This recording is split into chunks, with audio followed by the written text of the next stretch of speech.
I think. Welcome, welcome to the stream. Oh boy. I had the countdown. I had it going. I thought I was live. I wasn't. So I don't know what's going on. I think I'm live now. I'm not 100% sure. We'll find out here in a second. I'm just sort of paying attention over here to the test screen to see if I show up. I know there's about a 15-second delay. So right now we're seeing if it's working. I think it is.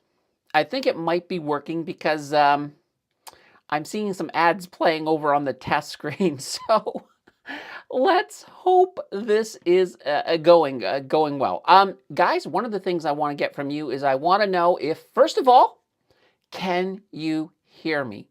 That's what I want to know. I want to know if you can hear me because this is kind of a test. This is almost like it's a live stream, that's a test stream. So we're doing a little bit of everything in here today. So let me know if you can hear me. That's the first thing.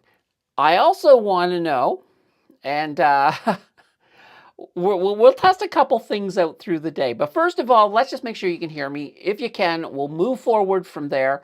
That should be fine. It isn't 4:40. Yes, I know. That was a mistake. That was a mistake in setting it up. Like I said, this is a brand new journey. I am used to StreamYard. Now we've got OBS, but let me show you something. Look, I have my little share screen down here, and I was able to actually add a little effect to it. So we got a few things. Now, this is going to be interesting. I don't know if this will work live, but I'm going to try. Oops, that's not what I meant to do. That is not what I meant to do. Let's see here. All right, there we go. I think I can move me around. We'll find out here in a second. Because I just moved my head from one side to the other. I got to also go in here and check these delay settings because, yeah, I think it's a little bit longer of a delay than it was with StreamYard. And I want whatever the delay is, I want it as low as possible. And I just saw the corner of my eye. I saw my head rolling like a bowling ball. Well, not rolling, but moving. So there we go. Everything is working. All right. Now, our, oh boy. This, what is going on? All right. I need to find out a way to get you guys on the screen. So that's up next. Yeah, for some reason you're not showing up on the screen when I click here on our first comment of the day, of course, from Jonathan. I'm not getting it on the screen. I need to get that to work. That's really, really important. Well, I suppose I could do this. I could just drag this over. And make it really big. Let's see here. Yeah, I could do that, but I don't know if you can actually read it. So, okay, that's something. Oh boy, I don't like that.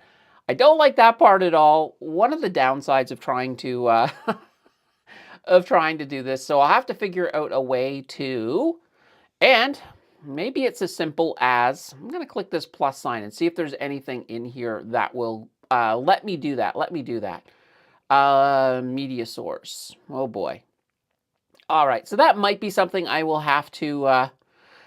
We may have to live today without you seeing the messages, but I'll read them. We'll still do the same thing. We'll do the thing.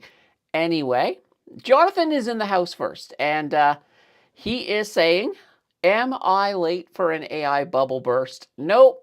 You're definitely not late. While Billy said it already bursted. Or is it burst? I think it's burst. It already burst. Yeah. What can I say? It's definitely interesting. Let's go back to big screen here. Now that I'm playing around a little bit, trying to get things going. I'm also changing the color. Normally on these shows, I would use a white Mountain Finance in the background. I'm just gonna try some different colors because I find that the white just gets washed in. Let's just lighten things up a little bit. Oh boy. Oh boy. What? What a chaotic start to a show. Probably the most chaotic that we have ever had. All right, now let's see here. We got, yeah, and Paul is saying 4:48 is the correct time. No, no, once again, that was when I was setting it up. I'm so used to it with defaulting. There's a few adjustments I'm going to have to make to get used to OBS. Lot more functions, a lot more functionality. I really like it. One of the things I like too, guys, is well, here, let me show you. If I go over to my screen share, it's sharing the screen, not just the browser window. So, for example, if I wanted to bring up, well, let me just do it. I'll bring up something here. So this here is just an Excel sheet that I use for tracking everything on the channel. I can bring it up. Look at that. That's a lot of videos.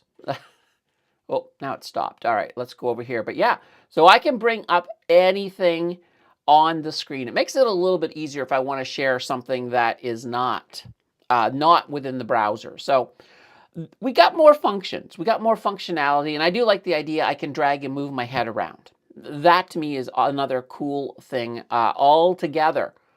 All right, wait a minute. I just lost all of the comments. I lost all of the comments. No, here they are. Okay. Oh boy. Yeah, this is definitely going to be fun. And I'm just seeing here. Do I have any options here at all? Zoom in, zoom out, current. Yeah, I got no options to put you guys on the screen. Unless, let's see. What's this? Participants reaction timestamps.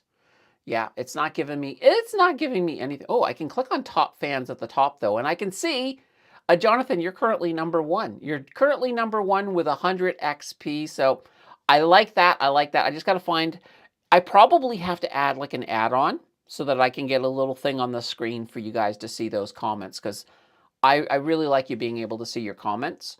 All right. So, yeah, we're on Happy Sunday, everyone. Oh, or I could do it. No, I was trying to think. I know on Twitch a lot of times they just sort of drag the whole thing kind of over to the side, and then we got. Well, we could for now. Well, the only problem with that is I like to have the comments right next to the camera, so I can read the comments and still be looking at you guys as we're doing this. Oh, there's no way to duplicate this, is there? All right. All right. Anyway, I can drag it over every so often, I guess. We'll figure it out. Holy banana bread. All right. Paul says AI bubble skipped Tesla, at least so far. Apparently in Austin, Texas, they started pulling the safety drivers in robo-taxi. Uh-oh. Yeah. Well, I mean, that's actually not a bad thing. If these robo-taxis get off the ground, that is going to be a good thing, I think, for Tesla. And another interesting thing, guys, I missed this. I missed this piece of news that came out in the last month.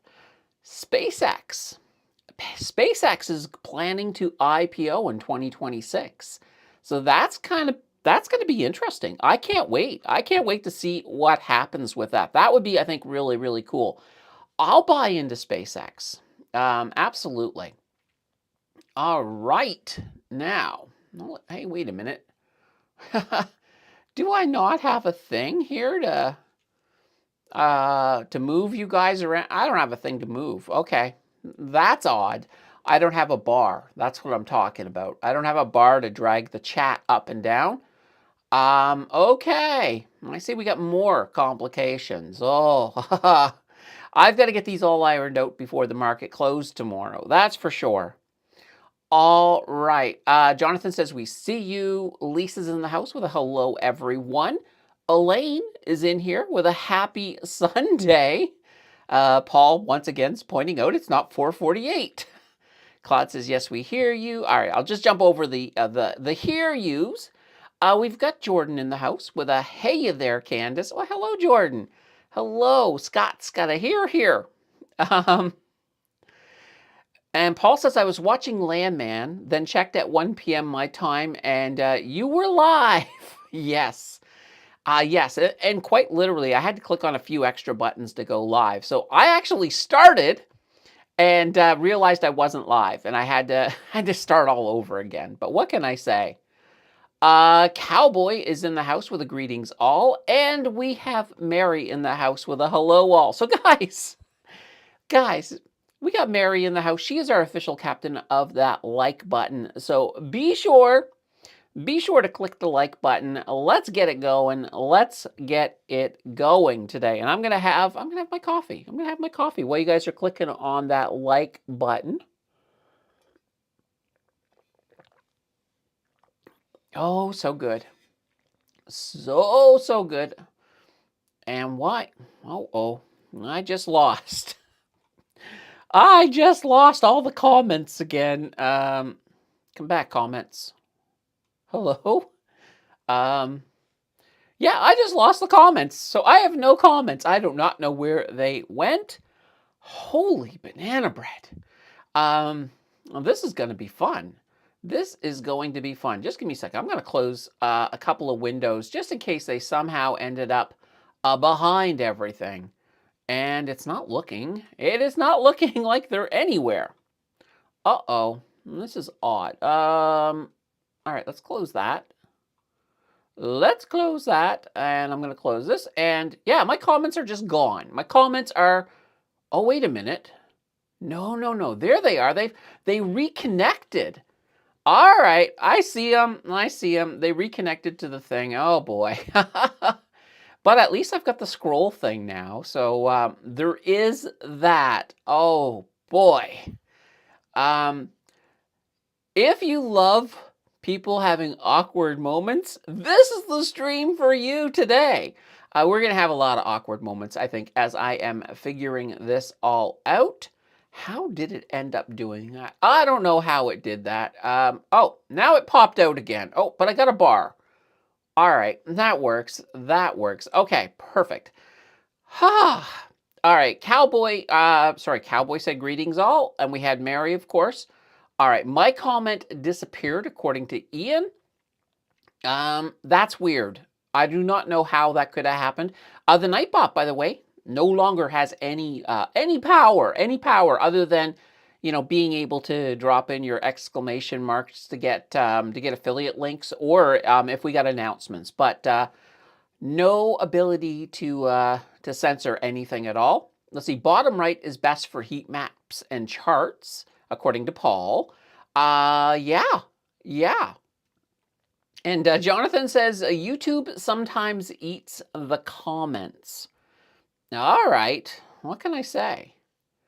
Scott says OBS settings advanced stream delay.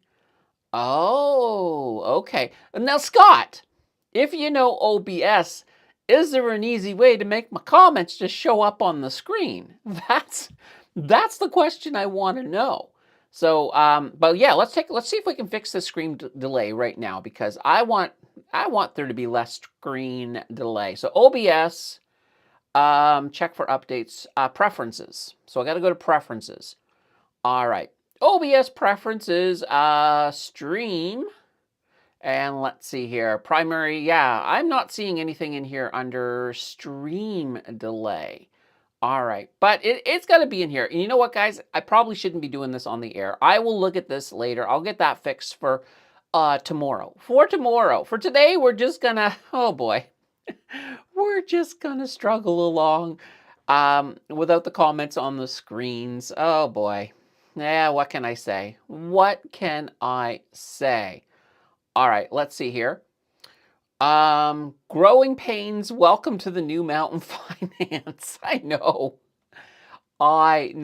It's, well, what can you do? Let's see here. All right, Paul says, ordered my new glasses, prescription, $600 lenses later, minus $250 extended health coverage. Weird extended health plan with only $250 for vision, but they let you have $4,000 for physio. That's crazy. I know. I'll tell you, I get my glasses. Actually, I get them through a company online called Zini. You're paying. You can get some half decent lenses and, half decent frames. Really cheap. You basically are only paying for the lenses. So that's what I do personally. Great way to get some glasses at a half decent price for sure. All right, Stan is in the house with a happy Sunday all. Chuck says Harvest launching an ETF to compete with Sixy. Ooh, I have not seen that announcement yet, but let's go take a look. Let's take a look. We'll head on over here and we will, let's pull up Google, and we're going to head over to Harvest. Perfect. Here we go. Harvest High Income ETF. That doesn't matter to me what we got. Let's see. What is this one? Oh, this is just HHIS. All right. This is what I'm looking for right here. I am looking for news. So we'll go to the press. We'll see if we got anything. Here we go. 6 Harvest High Income Share ETFs. That was released on the 12th. So this has to be it. We'll pull this up. We'll take a look. What do we got? What do we got? All right. So we've got, here we go. Let's take a look. So we got the Harvest Block Enhanced High Income Shares ETF. So that one's going to be holding block. All right. And it'll be blocky. So BLKY. All right. Why not? We got the Harvest CrowdStrike Enhanced High Income Share ETF. So there's CrowdStrike. They're going to hold CrowdStrike Holdings. There we go. So there's Crowdy, CRWY. Harvest J&J. So that's Johnson & Johnson. So JNJY. All right. I like that. I like that. The Harvest JPHE. So what is this? JP Morgan and Chase. So we'll have JPHE. We're also going to have, let's see, Novo Nordisk. So NOVY and Oracle. Oh, yeah. ORCY. All right. So we're seeing this one, but I'm not seeing the other ones. I'm not seeing this, the Sixy one. I'm not seeing your, the one that's going to compete with Sixy. So that's interesting. All right, let's go back to the press for a second. And I'm pretty sure that we've looked at these 6 before. They all sounded very, very familiar. Yeah, and we got November 28th. So yeah, we don't seem to have anything there, but let's try something. Let's try something. First of all, we'll get out of here. We'll get back to Google. I'll just do Google instead of zipping on backwards. All right, so let's just see Harvest. We'll go Canadian banks, because if they have something that is going to be similar to Sixy, obviously that's what they're going to have to hold. So let's take a look here. Harvest ETFs, consistent. So H8 announces filing of, all right, let's click on this. Let's take a look at this.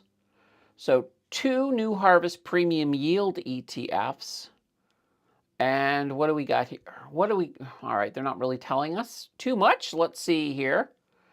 Press release. Is this, nope, I can't actually go any further. All right, well, let's see what we got here. All right, let's see. Harvest Portfolios is pleased to announce it has filed preliminary prospectus. Okay, yeah, all right. For Harvest Premium Yield Canadian Bank ETF. Here we are. So HPYB and also the Harvest Premium Yield Enhanced ETF HYPE. Well, actually, it's not HYPE. It's high PYE, but I look at it and I say HYPE immediately, but it's HPYE. So there we go. So what is this one doing? So HYPE, let's see here. Leverage, okay, they're leveraging, let's see, active option strategy demand for, but what? What are they holding? It just says a broad portfolio of equities. So we don't know exactly what that one's going to hold, other than it may just be a big mix of everything. But we do know that HPYB, that one there, is going to be holding the bank. So maybe Sixy will have some competition. That's for sure. That'll be interesting. I like that. That's kind of an interesting move by Harvest. Interesting move for sure. Gosh darn it. All right, let's see here. It's annoying now when I come back to the chat. It's like I can't see where I'm at. I have to sort of scan around quickly and see where the heck was I? Oh boy, what can I say? Oh, ignore the Nightbot guys. We already have a stream for Monday. That Friday took care of that, so we don't have to worry about the Nightbot. I just saw that Nightbot in there. All right, let's see here. Right here. Twidget. Twidget is a Windows application that is used with OBS to display and select YouTube live stream comments to the OBS stream for free. All right, Twidget. There we go. All right, so I will have to look at Twidget. Okay. Cowboy says, didn't SpaceX already go public? No, they haven't. And they're actually, I believe they're trying to get a $1.5 trillion valuation for when they do go, but it won't be till 2026. And I'm going to bet, I'll bet you it'll probably be closer to the summer. I don't think it'll be right away. The like button doesn't work with OBS. Oh no. What? The like button better work. That's what I say, for sure. All right, Mary has a question. Any chance DRX will recover? All right, let's head over to DRX. All right, so here we go. So ADF Group DRX. I do like this stock. They're British actually, but I like them. I like them. I'm gonna pull up. Actually, I want to pull up the 3-year. So initially I started. I actually held them in the 0 to 100K challenge, and we rode this up. And then I got out. I got out at that time. I can't remember exactly what it was. There was something going on that I decided I was going to get out. I don't remember what it was, but yeah, they've had. Oh boy, yeah, they've had quite the trip down, and they've been moving sideways since then. Now the good news is, I don't see them going much lower than where they're at right now. I think they're actually in a good place. Like, I think they're actually in a good entry place, to be honest. So will they go up again? Yeah, of course, they're going to go up again. But when are they going to go up again? That's the question. Oh, guys, you know what also I can do? So when I'm doing something like this, oh no. Oh, I got to bring me over. I can make my circle bigger. I can do a bigger, I can replace an ad. It's like it's an ad for me. Anyway, I can mess around. There's all kinds of little things I can do on as we're moving. So that's kind of a cool thing. But yeah, I do like DRX. I do think they will, I think they're going to recover, but I can't give you a time frame on that. My best advice is if you're holding DRX and you're deep in the red, I wouldn't sell them. I wouldn't sell them because I do think that they are going to recover from that. All right. Scott says, no, you'll need to use a separate tool. I've only played around with OBS a bit on a different OS. So I imagine you're talking about a Windows OS. I'll get this. I'm going to get this all figured out. I will get this all figured out. Paul says, I used old frames that are the same frame as my current frames. Level 4, 150 each level, progressive lens. Currently have a Verilex Physio 3, but that being replaced by new Verilex Physio Sensi. Okay. Happy B and Happy E, says Scott. And Hipple is in the house. It's very annoying that I can't show these. Boy, that is very annoying. Sucks when they discontinue frames that you like. And we got Bleak in the house with a hey all. Let's see. Paul says, you'll have to watch some YouTube videos on how to set up OBS. Well, I did, and it got me this far.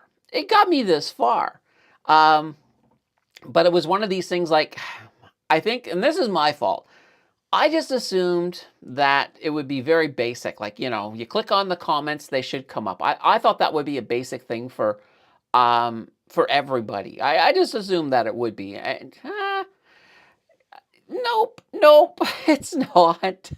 So I don't know what I can say. It's just, it is what it is. I will get this all working. Like, I like the customization that I've already seen. So That's going to be a good thing. That's going to be a good thing. Although telling everybody I was starting at 4:48, there's probably a whole bunch of people who would be here right now that are basically saying, "Oh, the stream's starting late today. Ah, I can't believe I did that." Oh well, it happens. It happens. What can I say? Yeah, but the screen, the name thing. All right, I'm just wondering if it's like an easy thing. This Twidget, this Twidget. What? You know what? Let's take a quick look. Let's take a quick look. All right, TWIDGET. Let's take a quick look at this Twidget here. All right. Build no easy. Twidget highlight chat messages on stream. Okay. All right. Very interesting. Now, here, this will be the question, of course, Paul. The question's going to be, is it, yeah, I want to stay in this one. Is it a, oh boy, let's see here.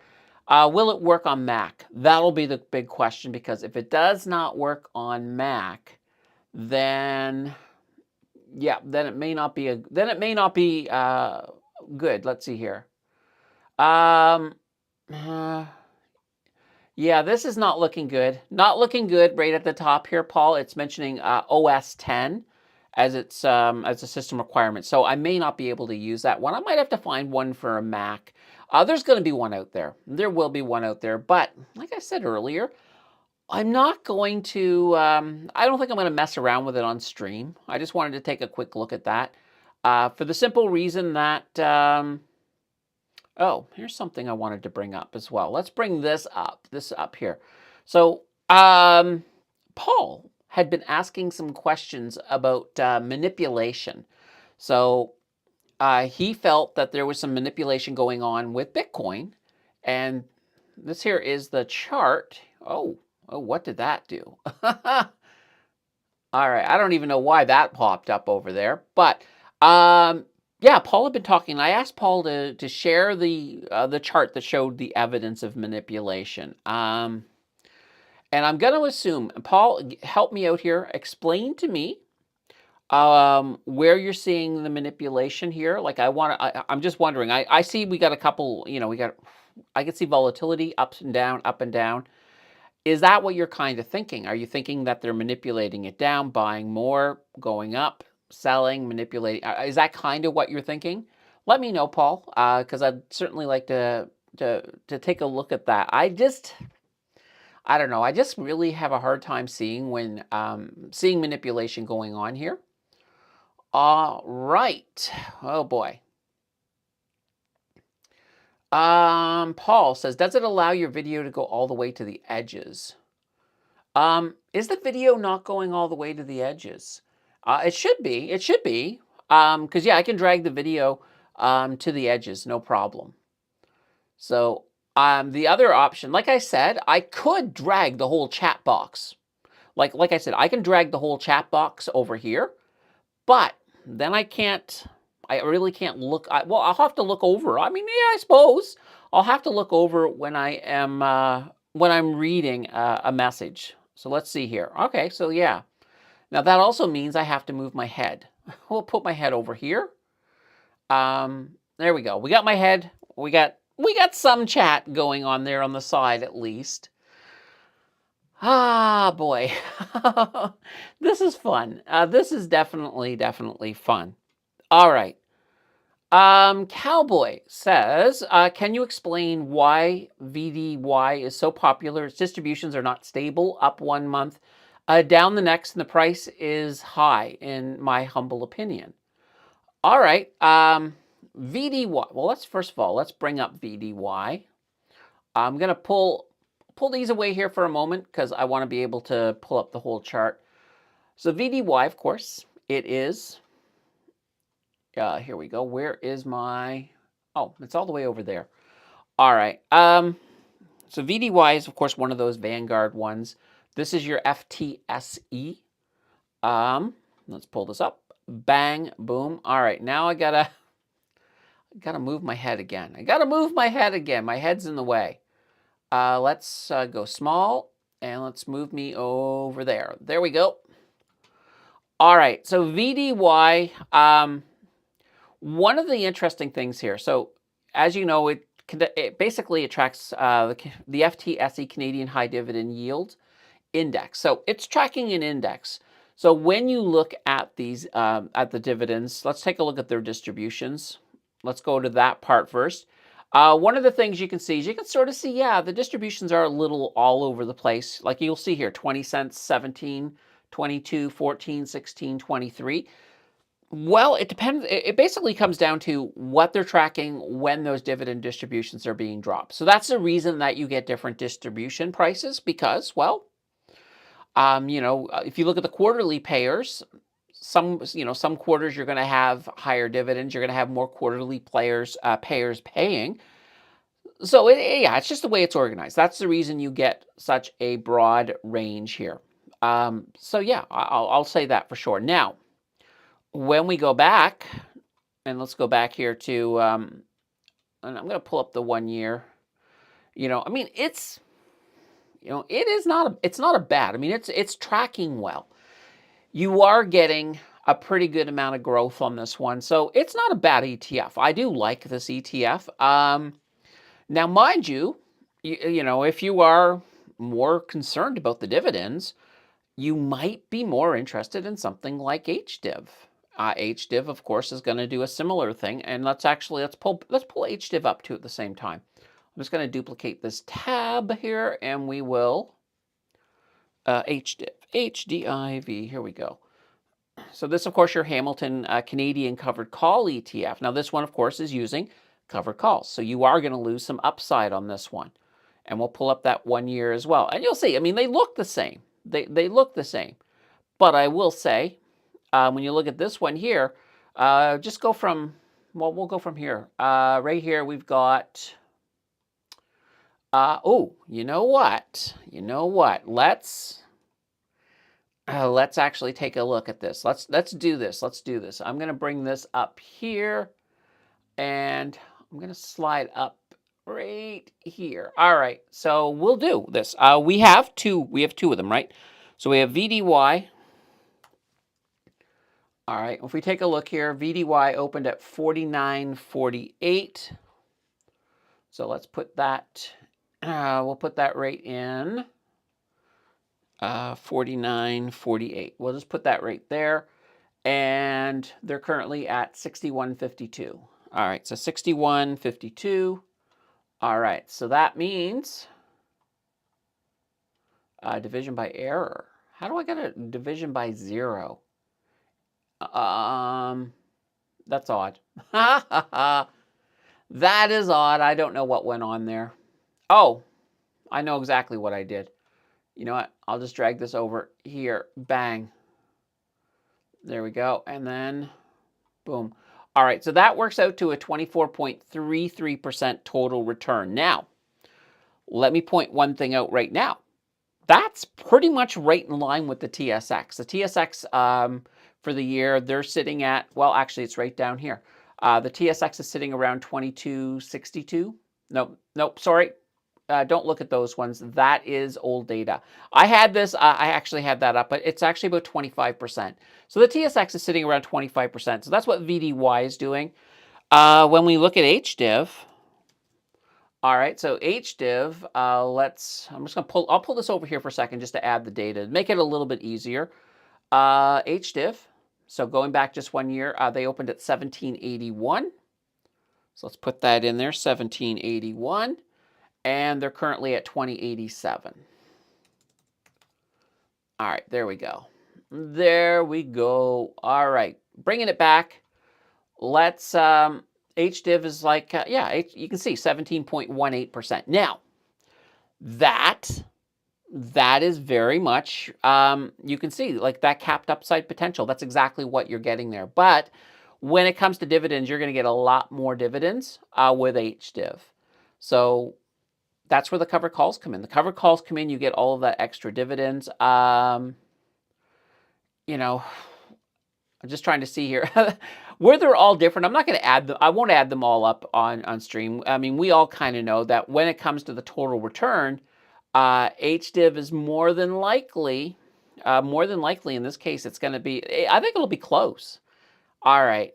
I kind of want to do it. You know what? We never do this on stream. Let's just do it. I'm just going to pull this over here, and I'm going to pull up, I will pull up the dividend data. So which one is this one? This one here is HDIV. All right, we'll start with HDIV. Now, HDIV, I think, will be easy because, all right, let's see here. Just give me a second here. I'm entering in these dividends.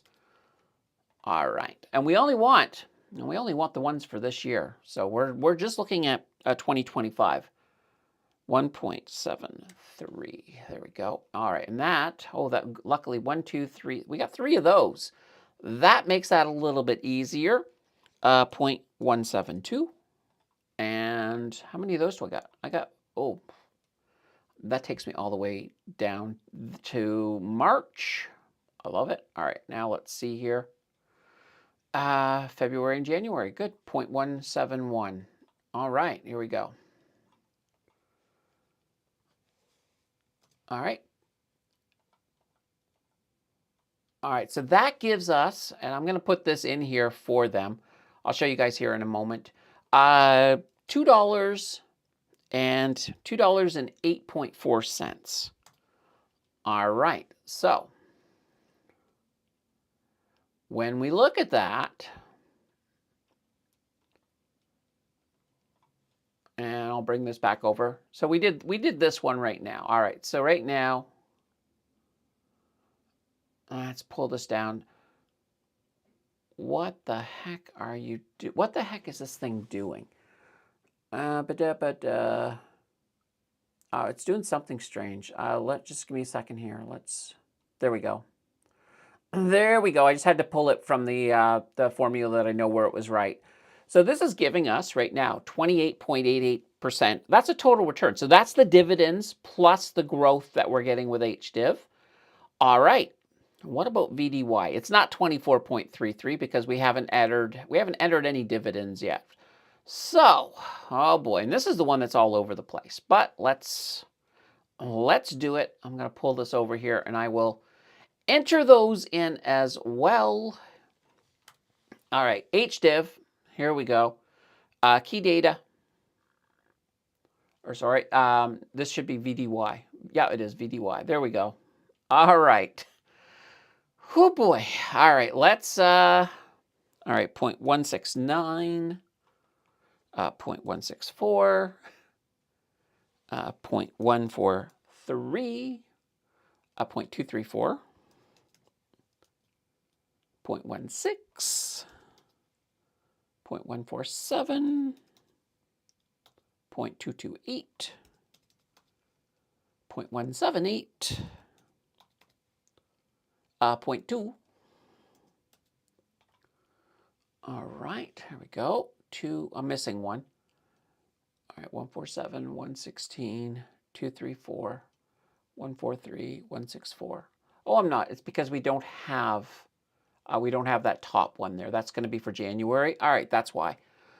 I was not missing one. 0.217, 0.192, and finally 0.171. All right, so that gives us $2.20.3, also 20.3 cents. All right, perfect. Now, do you guys remember what I said? I said these were going to be close. And I'm just going to scroll down here and take a look here. So VDY, total return, 28.79%. HDIV total return 28.88%. So HDIV just beat them, but HDIV had a fantastic year. So it's kind of cool. So yeah, so going back to Cowboy, why would somebody? Well, I'll tell you, this year, I would have rather gone with HDIV. I would have rather gone with HDIV because I would have taken all of those dividends and I would have done different. Now, and just for 1 second, guys, if you guys look and you'll be like, wait a minute, Candace, you're getting more dividends with VDY. Oh, well, yeah, you are getting more dividends per VDY stock. But look at the price. It's 3 times the price. The dividends just a tiny bit more. So yield-wise, obviously HDIV has that bigger yield. So just something to keep in mind. All right, so there's one of the advantages. One of the advantages that we have when it comes to all right, let's we can drag these over behind my let's put them next to my head for now. Oh boy. Where the banana bread were we? We were on Cowboy right here. Scott says, no, not Windows. I'm one of those. Oh, Linux. Are you a Linux guy? Is that where we're going, Scott? To Linux?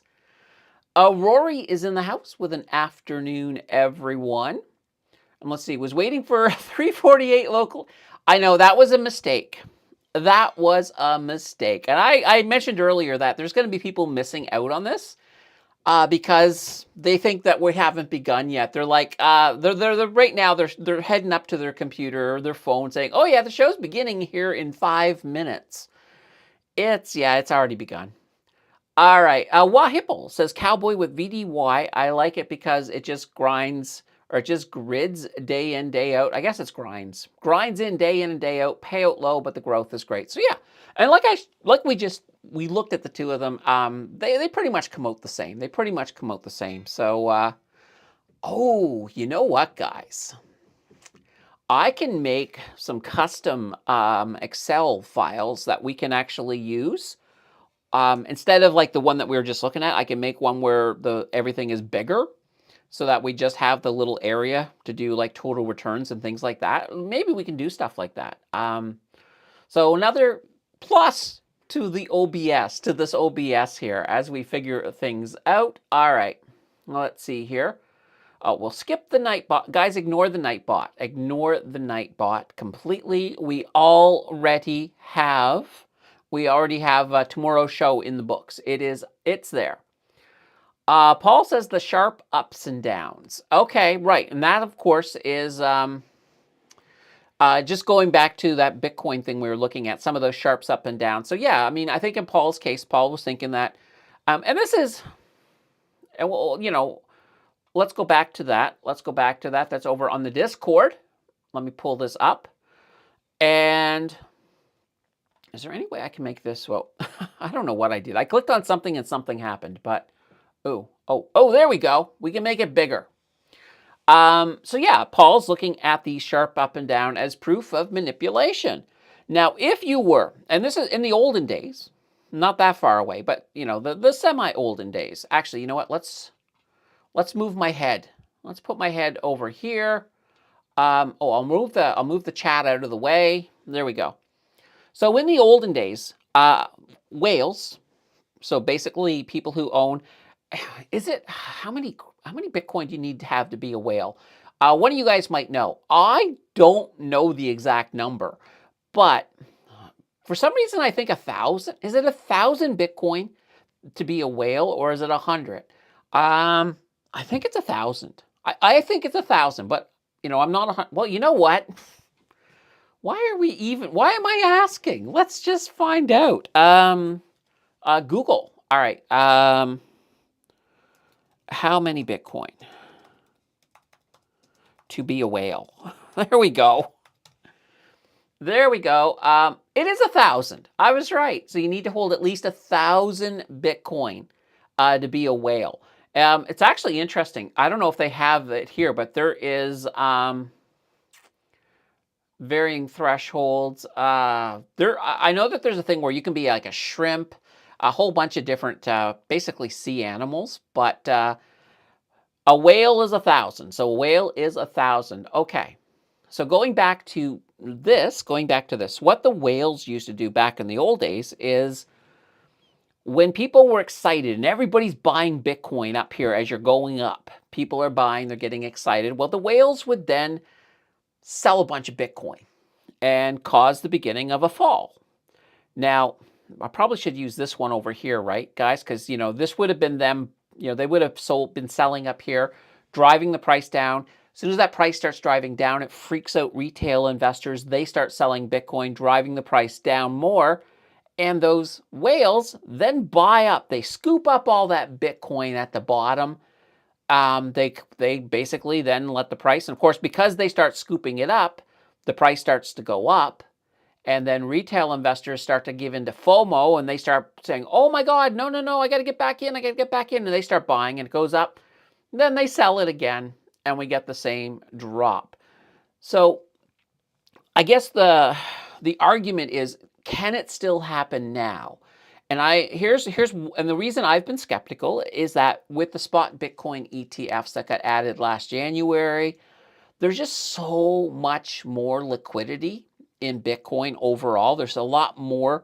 There's just a lot more money in the whole system. So for me right now, like what they could do, what whales were able to do before in the past, I think it's a lot harder to do now. I can't say definitively that they are not doing it, but if they are, they're moving some massive amounts of Bitcoin to be able to pull it. And one thing that I can see, this one here looks typical of of one of them whale manipulations. Yeah, this one right here. This one, not as much, because typically you would have that up, but then you would be coming down pretty quick. Basically here, once you got up to the high, because it did at one point go to the top of that candle wick, yeah, it came down a little bit, but you really didn't get the really big long one. So this one, I would say this one here, no. I don't see evidence of a manipulation. This one, you could argue. You could argue for this one right here because this one does have that characteristic. Doesn't mean it happened, but you could make an argument. You could make an argument for sure. So what can I say? What can I say? All right, now where is my, let's get my chat box back over here and try to figure out where we are. Try to figure out where we are. Let's see, the sharps up and downs. There we are. So, okay. So Brian says, apparently the crypto crash started with a glitch in a price that triggered massive selling by bots. That's what Tom Lee mentioned the other day. Okay, and that's fair enough. That's fair enough. I've heard all kinds of theories.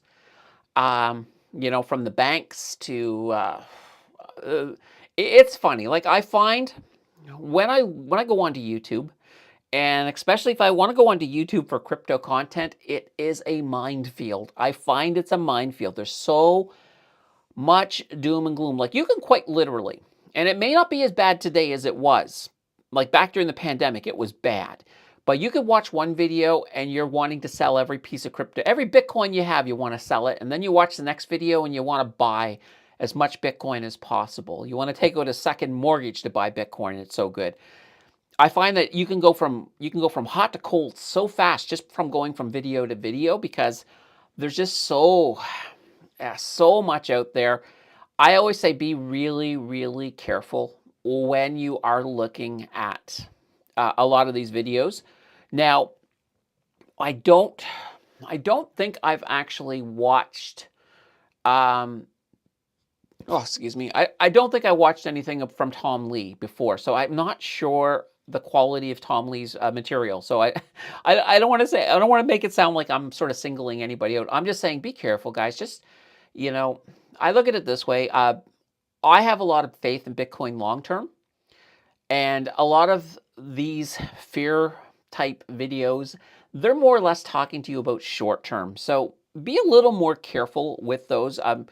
If you are a long-term investor and you want to have a bit of Bitcoin, like maybe you want a 2% exposure in your portfolio. Maybe you want 5, maybe you want more than that. I think long-term, you're going to be fine. Just be careful with some of these people trying to sort of say, okay, you got manipulation going on. You got to play it. Well, if there's no manipulation going on and you try to play it like manipulation, you could end up losing money. That's all I'm going to say about that.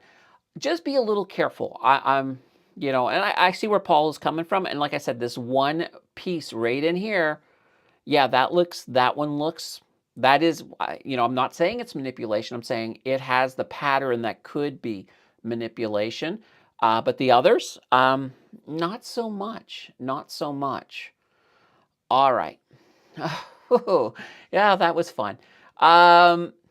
Let's see here. Here we are. What should I do with Celestica? I got 23 shares at $20.80, or sorry, $80.73. Mid 2024. Should I start averaging up? So Celestica, oh boy. You guys are going to see Celestica really soon. Actually, I think the next video, unless that interview video comes back from 9 and they're all happy with it, so the one that has Celestica in it is going to be the next video. Celestica had a fantastic year, and let's just pull up. Let's pull up Celestica.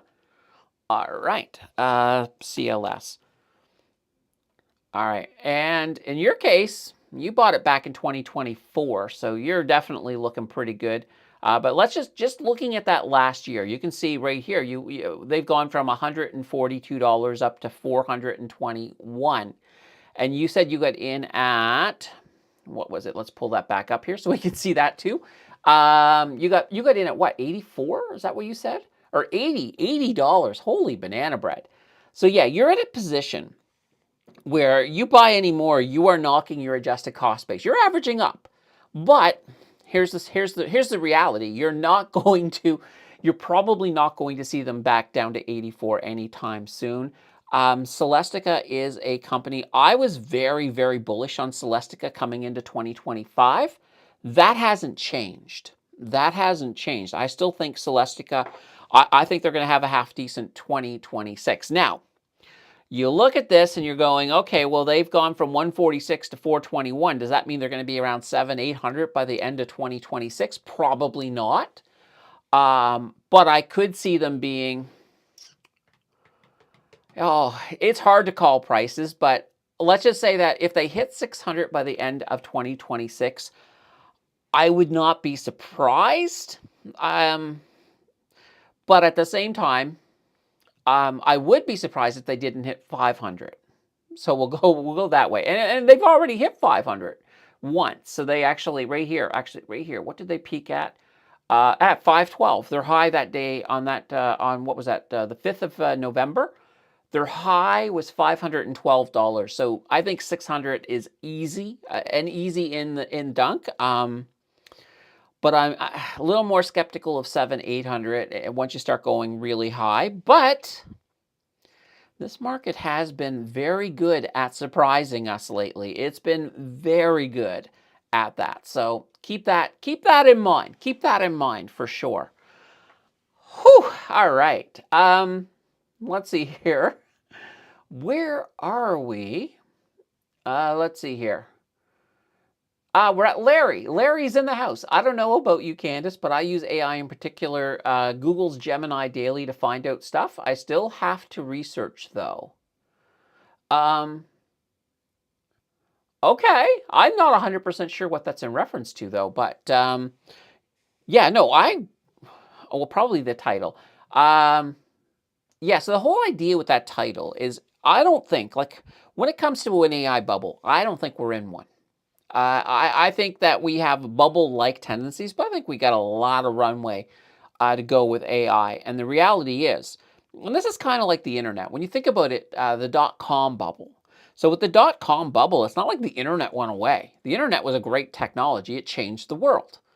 AI is going to do the same thing. So even if we did have an AI bubble and it burst, AI is not going away. It's going to change the world. Kind of, and the next one after AI will be quantum computing. It's going to come. It's not going to go away. It's going to change the world. So we got a few things on that are coming for sure. What I think is with this so-called AI bubble is I think it's going to be more of a quasi bubble. Like I think all the big companies are fine. You know, they're pouring a lot of money into data centers. They wouldn't be doing this. They would not be doing that. You know, if everything was on the verge of absolutely collapsing, no, they're going to be fine, and they're going to keep pumping money into it. Now, companies that like some of the smaller cap companies that jump in and try to sort of capitalize on the AI craze that don't have a lot to offer, those are the companies I'm worried about. Those are the ones that might go pop, pop, pop, pop, but not the big bubble. It's fine. It's absolutely fine. But at the same time, until AI starts showing that it's very, very profitable, until companies like OpenAI start making money and not paying for their queries, some investors get a little bit shaky. And that was one of the forces this week that sort of led to some of the redness that we saw, is that there were AI concerns, people getting a little bit worried about, how is AI going to make money? We also had other concerns as well, like the rate. The lack of a rate cut here, that was actually kind of a good thing, because at least we got past that and people seem to be okay. And then, of course, in the U.S., we had that 25 basis point cut. So those were a few of the other driving forces. And of course, we also got tax loss harvesting happening too at the same time. So a few different things going on for sure. All right. Let's see. Claude says, I like the site Canada Stock Channel to do comparisons between stocks. Okay. Interesting. I'm going to pull this over here for a moment, just to get you a little closer to the camera. And I'll drag it back here in a moment for sure. Let's see. So Canada Stock Channel. I can honestly say I don't think I've actually used them. Let's take a look. We're here. Why not? Canada Stock Channel. Here we go. Here we go. So yeah,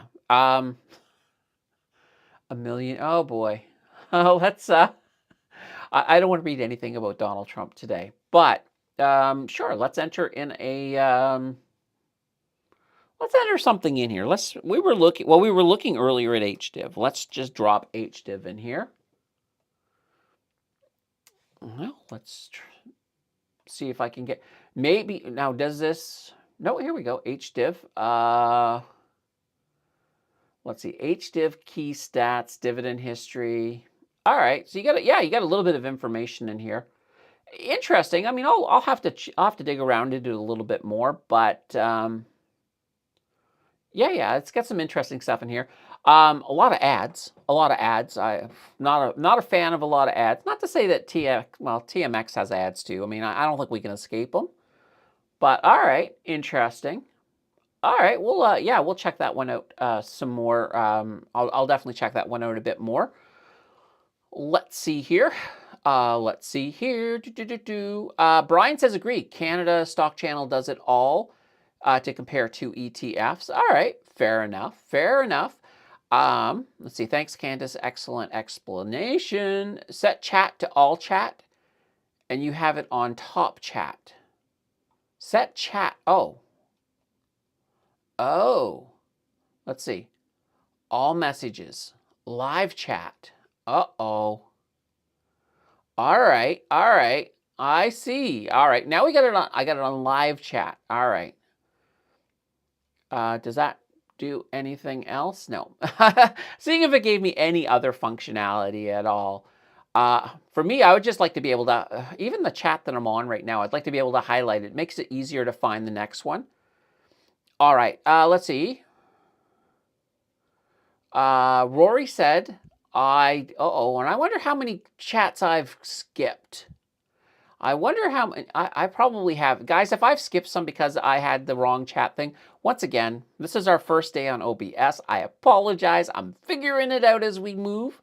Rory says, let's see, I did my reorder for HNU Natural Gas Bull for a 1590 entry point. Natural gas is currently bearish. Okay. Well, keep us updated on this one. Keep us updated for sure. Mario's in the house with a good afternoon, everyone. Oh, and I can bring this over here right now while we're doing this. YouTube deleted my comment about stock analysis website. What? Really? Holy banana bread. If you put a dot, like if you put like an actual web address in, it will delete it. So if you want to put an address in the chat, like if you want me to look at Canada stock, if you wanted me to look at that one, just spell out DOT instead of putting the dot in, or just put in the name. You don't even have to put whether it's .com. I'll just Google it. We'll get there. We'll get there for sure. All right. Let's see here. All right. Oh, and that was, I went back to get that one. All right.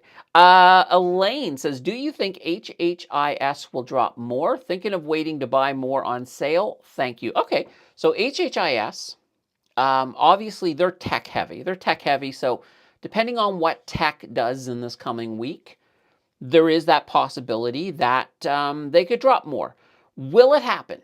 I think there is a possibility we could still see the pullback on tech a little bit deeper into this week. So you might get some entry points, but I would be honestly if it were me, I would be more or less thinking about maybe just dollar cost averaging. Like if I'm planning to buy 500 shares, maybe I'll buy maybe I'll buy 100 on Monday, 100 on Tuesday, or because I do think it could potentially go down a little bit more, but it's really hard to say. You could also try you could also do like limit orders, right?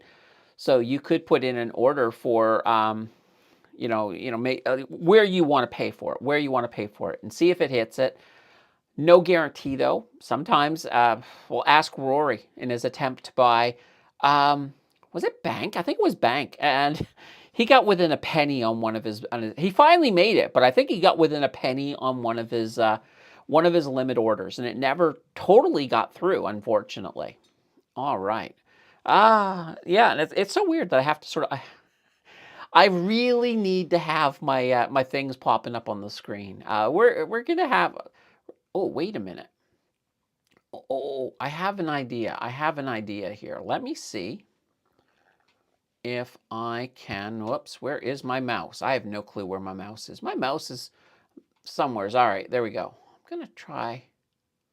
I was trying to actually make my my other screen a little bigger so maybe I could see the comments, but I can't. I can't. They're just, yeah, it's still too small. Still too small because I'd really like to have the comments over here. All right, well, I'm going to bring them back for a moment because I just want to read through a few more of these. All right, let's see here. Where are we at? Yeah, Paul is mentioning whale is 1,000. Yeah, exactly. Larry says, with all the giant 100x positions below 40K, I don't think it'll happen with Bitcoin doing a major drop like before. Okay, fair enough. And I think you're talking about, I don't have timestamp on these, so I don't know how far behind I am. Honestly, I don't even know how long I've been streaming. Well, I've been streaming now for an hour. So yeah, a lot of the benefits that I had in StreamYard are gone.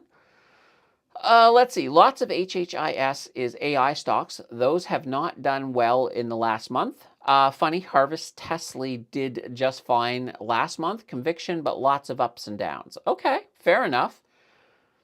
Let's see. Invest Answers YouTube, and this is from. We're still with Paul.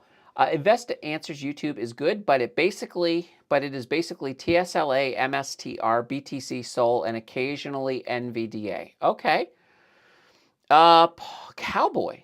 There we go. Cowboy says, grabbed a few HHIS the other day.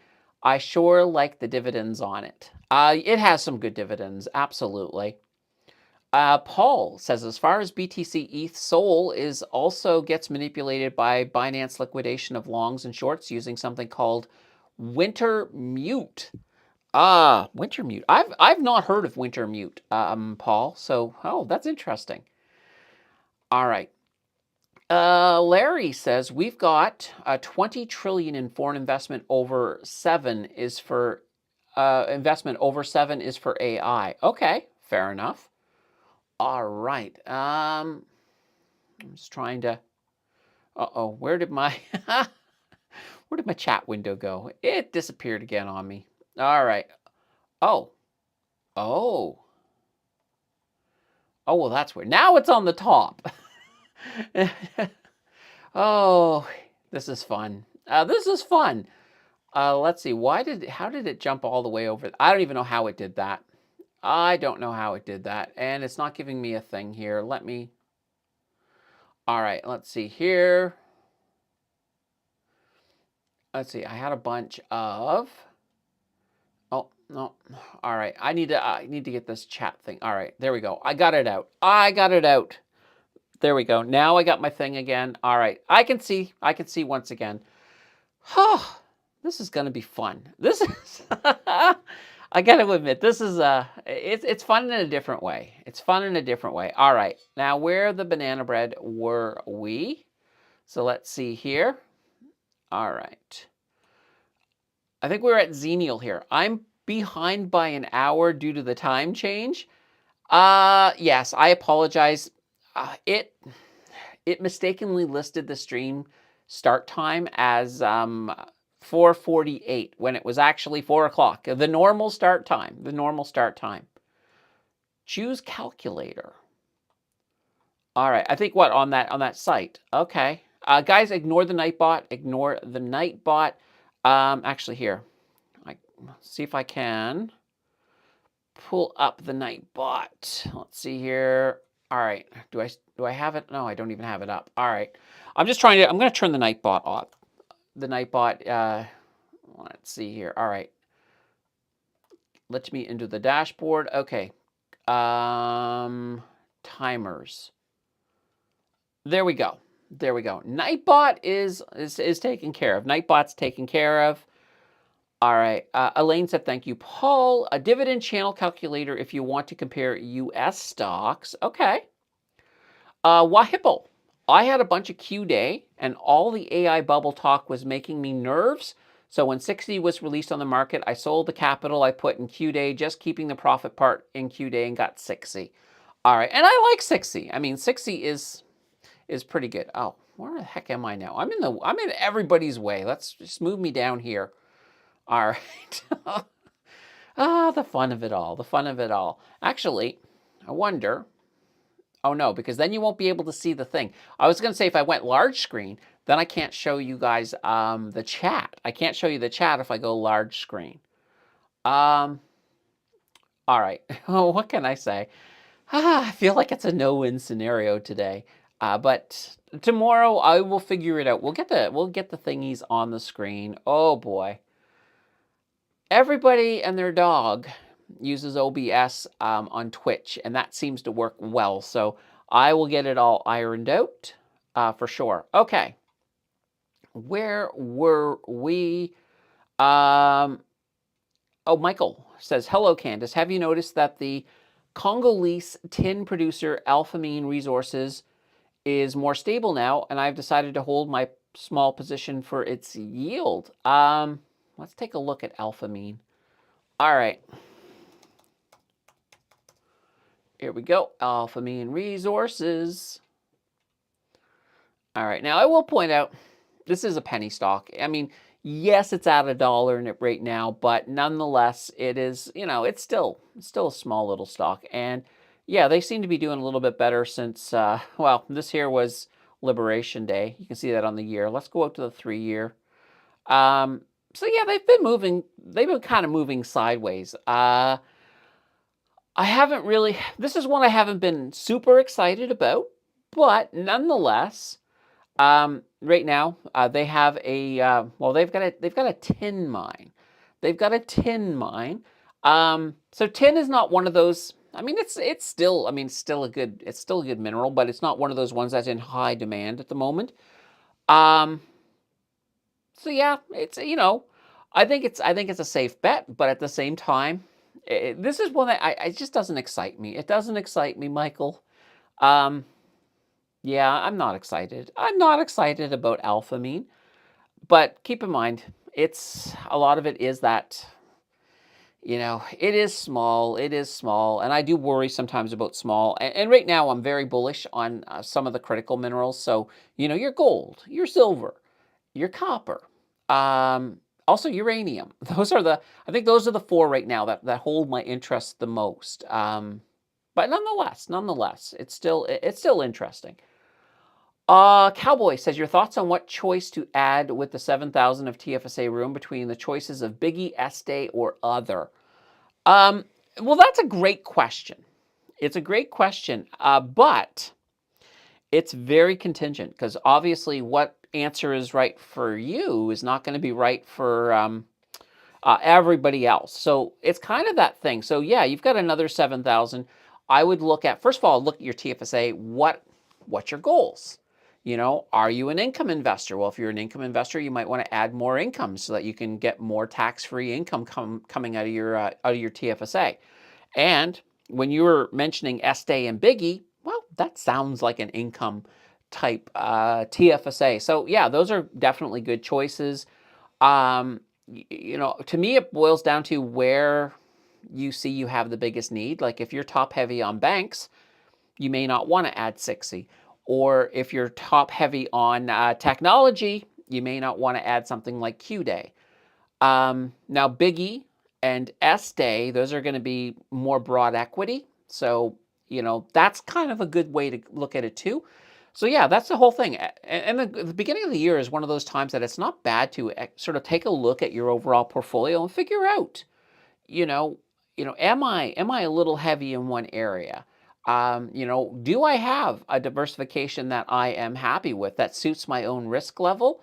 So those to me, would be the questions that I would ask. And if you are looking, like I said, for a broad index, yeah, both of those are definitely good broad equity selections for sure.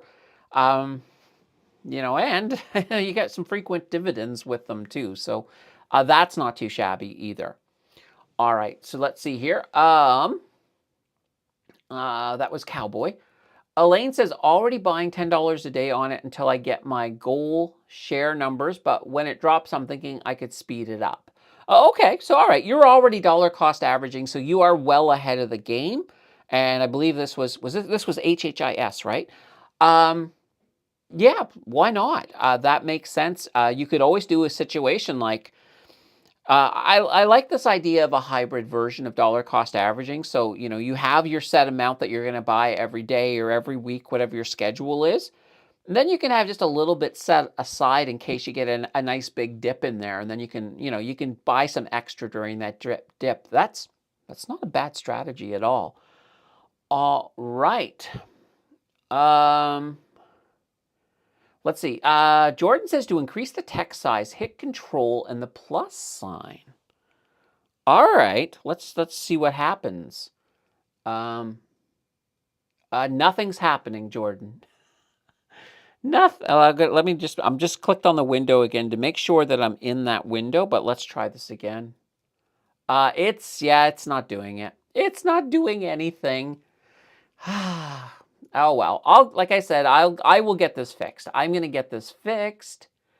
Rory says Candace is in the weeds today. I am, yeah, it's like I'm in a swamp. It's like swamp day. Welcome. Well, you know what? Every stream can't be brilliant. We need one like this to appreciate it when everything works. That's the way I say it. Scott says, and we're back to cannabis stocks. Oh, I know. I mean, guys, cannabis stocks, and there's a danger. One of the big dangers right now when it comes to these cannabis stocks is that this is a buy the rumor. This is one of those buy the rumor moments because that's what's propelling. And even though Trump said, yeah, I should do, I should look at reclassifying marijuana, there's no guarantee that that's going to, there's just no guarantee that's going to have a happy ending. So I just say be careful. Be careful. If anything, I look at it this way. If I had been into the weed stocks, I'd be taking profits on this. I would be taking profits because there's probably going to be a correction of some sort afterwards. So be careful. Just be careful. But if Trump moves ahead with declassifying, reclassifying, let's say that reclassifying marijuana, maybe there might be a little bit more, a little bit more hype, but I'd still just be very careful. I think it's a slippery slope. I think this one's a very slippery slope for sure. All right. All right. Chuck says, how do I find a comprehensive list of Canadian ETFs listed on the TSX in USD, i.e. the .U ETFs like HYLD.U, HHIS.U? That's a good question. I don't know if there's a comprehensive list out there. I know that especially a lot of the newer ones, will have a .U. So, for example, Bank has a .U. I imagine, I don't know about 60, but I would imagine, it might be a situation right now where you might have to go to, if there's an ETF that you're interested in, you might have to go to it and check and see if they have a .u. Um, let's see if 60 has a .u. Now that I'm thinking about it, I'm like, I kind of thought that they would, but let's find out. All right. Let's see. 60 purpose. All right. And let's see. And there's actually an easier way to do this, but we're already on the way in. Yeah, here we go. Here's 60. Let's take a look here. So ticker SIXY.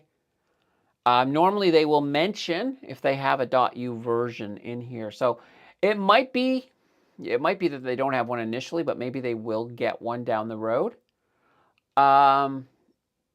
Yeah, like another way that you can do it as well is, let's just go back here to here. So for example, I mentioned that bank has one.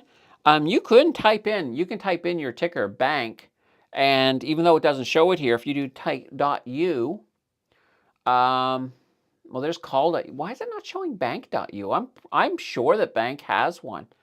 So yeah, for some reason it's not. Oh, maybe this is not the best way. You might have to just go to the website. Well, here, let's go to bank. Maybe maybe I'm completely mistaken, but I could swear that bank had a U version. So actually, no. Let's just go here. Products bank. Here we go. Here's bank. Nope, that's not bank. That's base. Yeah. All right. Let's go to products once again. It's like, yeah, Candace, you're having a great day. You're having a great day. Here we go. Right up here, bank. All right, let's go to bank and boop, here we go.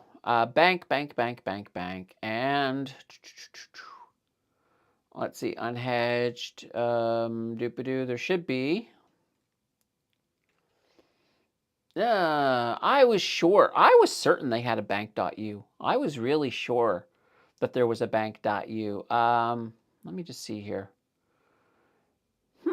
Interesting. Something tells me, I really think they do have a bank.u though. Pegged to the US dollar. I was, guys, now I'm like, what the heck? Because I kind of, like when I did the deep dive on bank, I thought I saw a bank.u, and I think I included it in the video, to be honest. Why am I not seeing it right now? Oh, well, interesting. Interesting. Let's see. ETF, yeah, Class A unhedged, Class F, those are the mutual fund classes. I really thought we had a bank.u in here. Let me go to performance. So we got bank, EF1. Oh, okay, that's weird. That is very weird. All right, okay, maybe we don't have a bank.u, but I could have swore. Let's just try something here. Yeah, it's not even coming up in the Google search. All right. I thought there was. Well, maybe I was wrong. Oh, you know what I'm thinking of, guys? I think I know what I'm thinking of. I think I know where I was thinking. Like I was thinking, okay, I did something with Evolve. I remember the .u, but you know what? Maybe it wasn't bank. I bet you it was EBIT.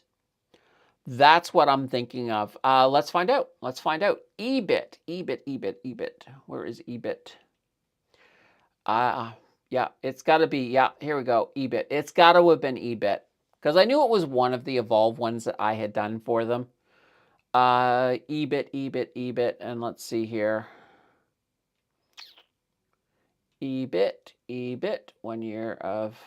Oh, it's not showing it here either, is it? I swear. I swear I saw it, guys. I swear it was in here somewhere. All right. Well, this is getting weird. We're now at the point of it's just getting weird. I don't know. Oh, wait a minute. Look here, USD, EBIT.U. There it is. I knew it was somewhere. All right, we got it. We got it. All right. Holy banana bread. What can I say? What can I say? All right. Let's see. And we're back to cannabis. Oh, we did that. All right. Comparison. Rory says, nowadays I'm getting back into Mary Jane. Fool me once. Or sorry, no way. No way am I getting back into Mary Jane. Fool me once. Yeah, be careful. That's what I would say with going back to the Mary Janers. On their stocks, let's see.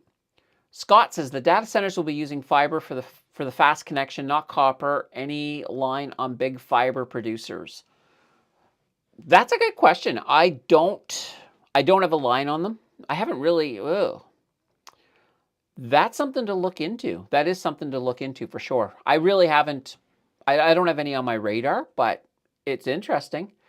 Jordan says, well, Shazbot. uh, that's taking us back to Mork from Mork. Paul says, YouTuber income architect suggests to not reinvest distributions unless the price is down 3.5% or more. Not sure how he came up with that. Well, that's interesting. I mean, I don't know. I don't know if I would, I mean, I look at it this way. If you're going to only reinvest when it's down 3.5%, what's to say that by the time it gets down 3.5%, that 3.5% is actually lower than when you receive those distributions if you're holding it? So I would not agree with that. I would not agree with that. To me, it's more or less, this is how I look at it. The only way I'm going to drip per se, so drip, basically dividend reinvestment plan, if I get a discount. If I get a discount by dripping, sure, I'm all for it.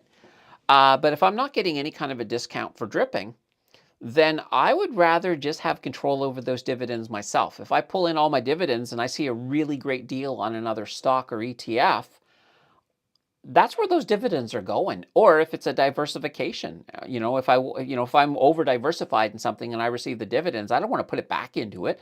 I want to put it into something that perhaps I'm under diversified in.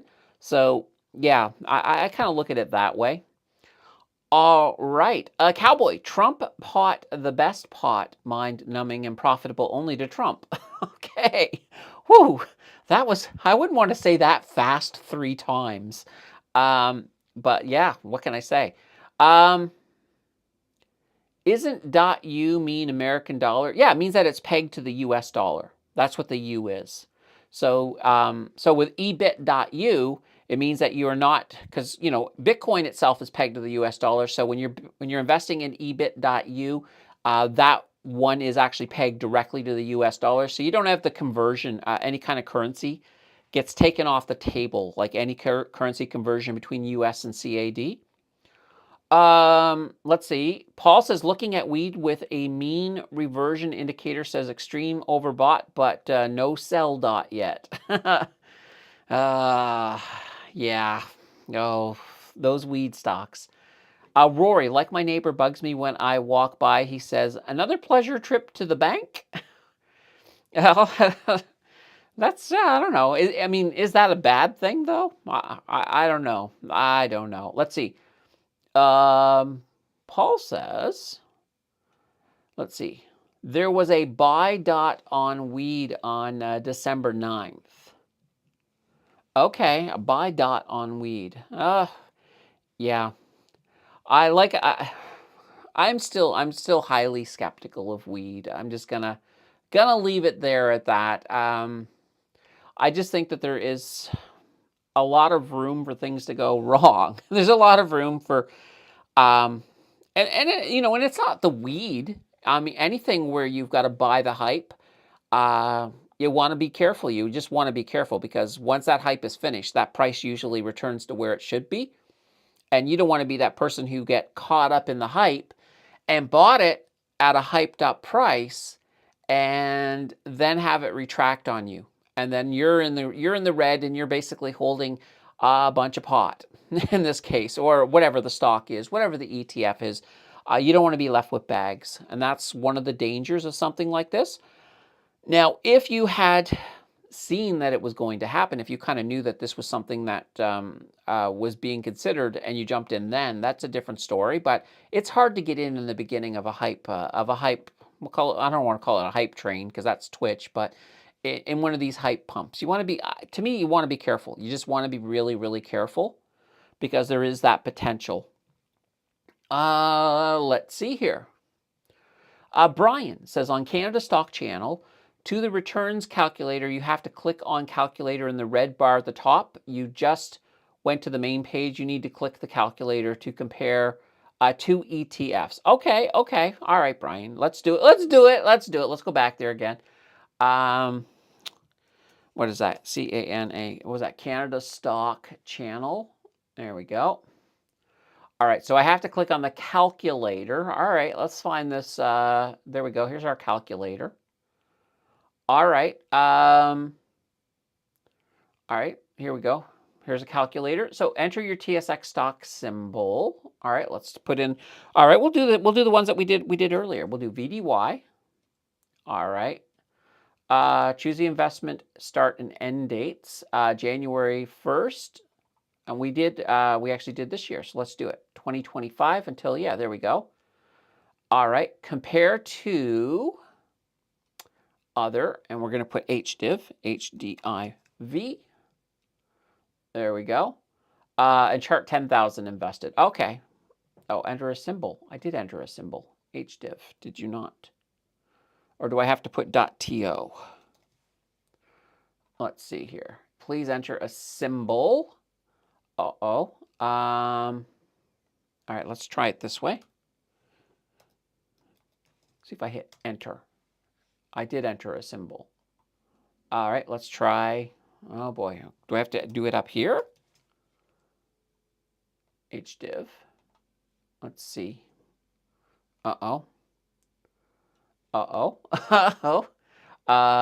Create a free account. All right, there we go. There we go. Join now. All right, trying to join. Also consider, really? Okay, sure. It's going to be sent to a fake email address anyway. All right, now, let's see. What do we got? HDIV.ca. Well, that's not giving me the comparison. Oh boy. I got to go back to the calculator, don't I? All right. Oh boy. What can I say? It's not working the way I would like to see, but oh, and there's your ad popping in again. Holy banana bread. All right, like I said, I'm going to play with this later because right now it's not working. Let's leave here. We'll leave here. We'll go back to the normal thing here. Let's go back here. And there we go. I need the words. I need the chat again. All right. I feel really bad that I'm not making as much eye contact as I like to make because the chat is over here and you guys got to see the chat. I know. All right. Rory says Adrian uses those stock channels. Okay, fair enough. Maybe I'll have to get Adrian. Get Adrian on the line. It's like, Adrian, walk me through this. Let's see. We will see if we crashes. There was a sell dot at 3:15 on the 15-minute chart. Okay, we'll see.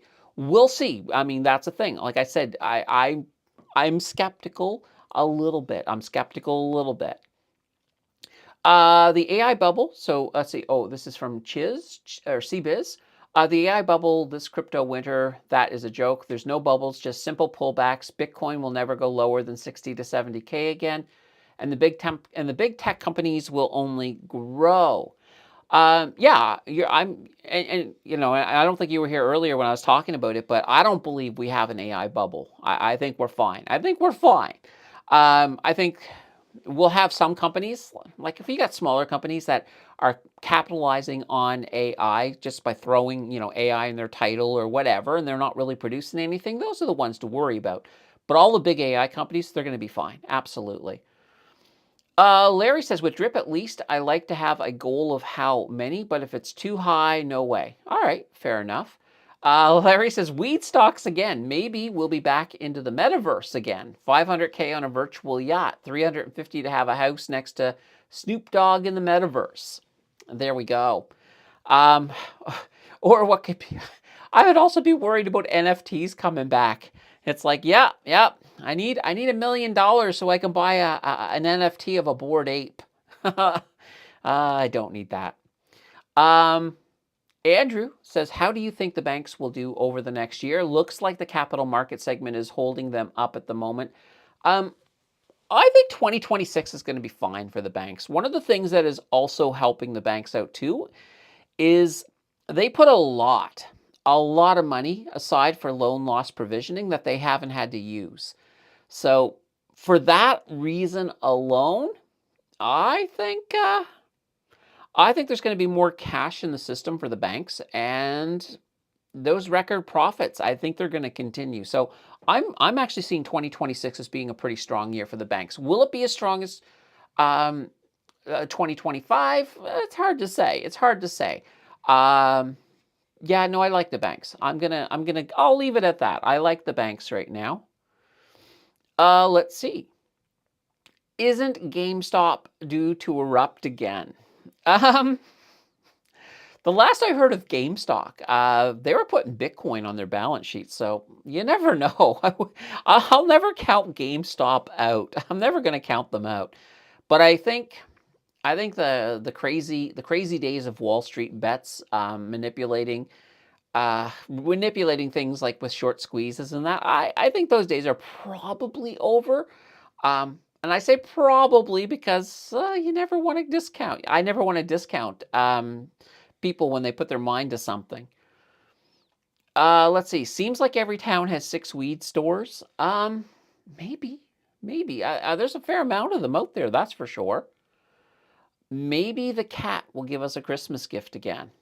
Ah, which cat? um, I know my cat right now is I've got no cats in the room with me right now, but what can I say? Let's see. HDiv was at the right place, but the first one was too high. Oh, you're talking about the VDY? VDY? Interesting. Um, oh no, you're talking. Sorry, you're talking in the on the web page. I was thinking further back. I was thinking further back. Um, Yeah, I'm not sure. I'll have to play with it a bit. So, it's just one of these things. Like, I don't want to troubleshoot. I want to try to avoid troubleshooting when I'm on the air just because, it's not that fun. It's not that fun. It's probably not that fun to watch. It's like, let's see, watch Candace troubleshoot, or I got some paint drying on that wall over there. Which is more interesting right now? Yeah, I kind of look at it like that. Let's see. HDiv was okay. Our weed stores are usually located next to a fast food place. Get your munchies and save gas. Um, yeah, I get it. So just above the dates, symbol above the date. I know. What can I say? What can I say? I'm gonna have some coffee, guys.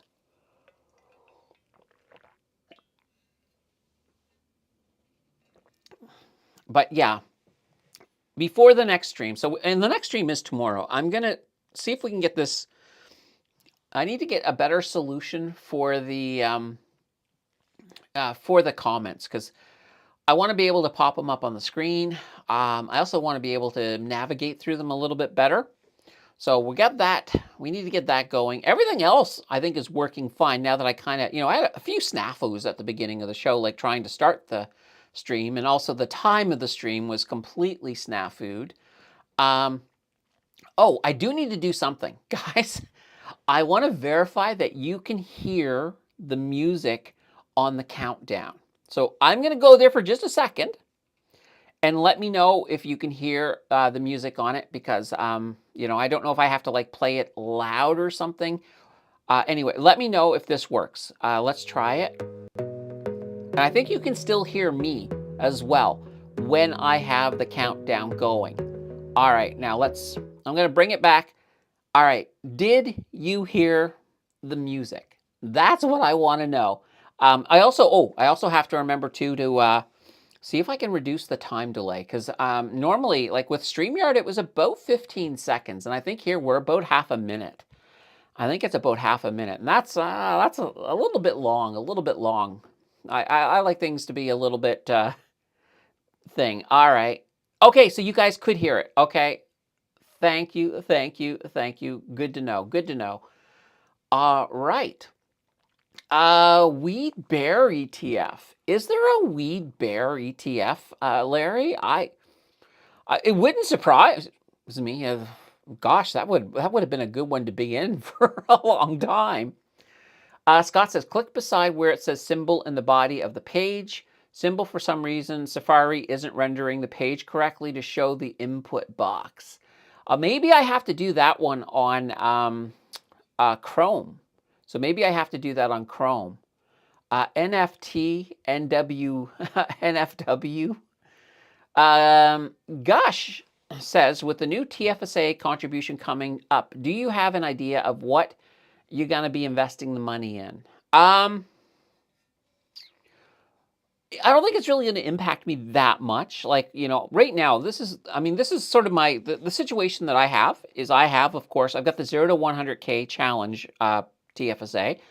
That has plenty of space in it. And then everything else I have is in the trading account. So, most of it, and that's for now. I mean, obviously, down the road when YouTube is able to pay all the bills, I won't need to trade as much. Then I'll probably move stuff. And at that point, hopefully we got the TFSA. The challenge has moved along pretty well. So right now, yeah, I don't mind having the space open because I need space for the challenge to grow into. So doesn't actually impact me too much. Andrew says, how many shares did GameStop have when it went way up? Was there any logic to the spike? I see their fundamentals are okay at the moment. I couldn't tell you how many outstanding shares they had. But, in a nutshell, back when they exploded, back during the pandemic, there were a lot of institutional investors shorting them. That's basically what was happening. And then a short squeeze is basically you start, all of the retail people coordinated a massive buying spree on GameStop. And that, of course, made the price start going up. Well, once the price went going up, it basically created a short squeeze. All of these people who had been shorting it all of a sudden had to pay back the people they were borrowing the shares from. So they had to buy the shares. They had to buy the shares at inflated prices to basically, pay back to the people they were borrowing them from. And that caused that price to inflate even more, pushing things up, and it got crazy. Now, if you got in on GameStop and you got out quickly, you could have made some money. But the problem is that when you had a lot of these things going, you started to have companies like Robinhood, for example, suspending trading, causing total chaos. There were some people that were sitting there and they were like, the price had risen so much and they put so much money into it that all of a sudden they had a portfolio that was potentially worth crazy sums of money, but they weren't able to cash out. And then when trading got suspended, they kind of got stuck. And by the time trading was allowed again, the price had already come back down. And it was a mess. It was a mess, absolute mess. Oh boy, yeah, I can hear yes and yes. All right, so that's good. I don't know about that. It's just one of those things. It's like, what can you say? They and actually the interesting thing too is I mentioned that I had so when Weed MD first came about, I did buy into it because yeah, we were at a situation where weed was now legal, and it looked like the U.S. was becoming more friendly to weed. So I was all in. Not all in. I mean, I had a, I don't make crazy amounts going into any one stock, but I did have some weed MD, and I was sitting there, and it just never did anything. Well, I happened to be online the morning that the Wall Street Bets guys decided to pump weed MD. Why? Why that stock? I don't know. But I happened to be sitting there, and I was watching as weed was just going up and up and up. And I'm like, I'm getting out. As soon as I saw I was in the profit, I put in my sale. And by the time that sale processed, I ended up selling at the top of the peak. So I made a profit. I got out. I was happy about it. And quite literally, just after my sale processed, it crashed down again hard. That kind of, that whole hype thing. Up, bang, boom, down. So I could not, like, that one was pure luck. I could not have hit buy at a better time. And I was happy. I was like, I learned my lesson. Luckily, I learned my lesson without actually having anything bad happen. So I was like, okay, that's fine. I learned my lesson. So what can I say? It's just one of those things. Oh boy. I'm trying to think. I keep thinking about. My mind keeps coming back to the comments, guys. My mind keeps coming back to the comments and how I want to get that fixed. Yeah, so there's definitely a few things I want to get fixed. Now, so the next video coming out, by the way, that one, I believe, you know what? I'm pretty sure that will be the Tuesday one. I'm going to film it tomorrow morning. So it'll be Tuesday if the 9 Point guys get back to me, that interview I did with them, if their compliance team gets that back to me, I'll get that one out right away. But it might be quite literally, unless they have that to me first thing in the morning, then it's going to be, it'll be a Friday thing. So the Tuesday video is going to be, I made predictions back in January. I started making some predictions on the year. This one was basically, we looked at the 5 stocks that I was basically saying these are the ones to look at for this year. So we're dropping that. We're dropping that video here on Tuesday. Well, if you're a channel member, you'll be able to see it tomorrow afternoon. We're going to look at the stocks I chose. We're going to rate them. Did I hit? Did I miss? What was my overall ranking for last year on those stocks? Now, I think I also did ETFs, so that's probably I'll probably do that one again soon. And I also I think there was 3 prediction videos in total. I think there was a stock one, an ETF one, and just the overall economy and what's going to happen in the world type one. That's more of a fun one. We'll probably break that one down closer to New Year's.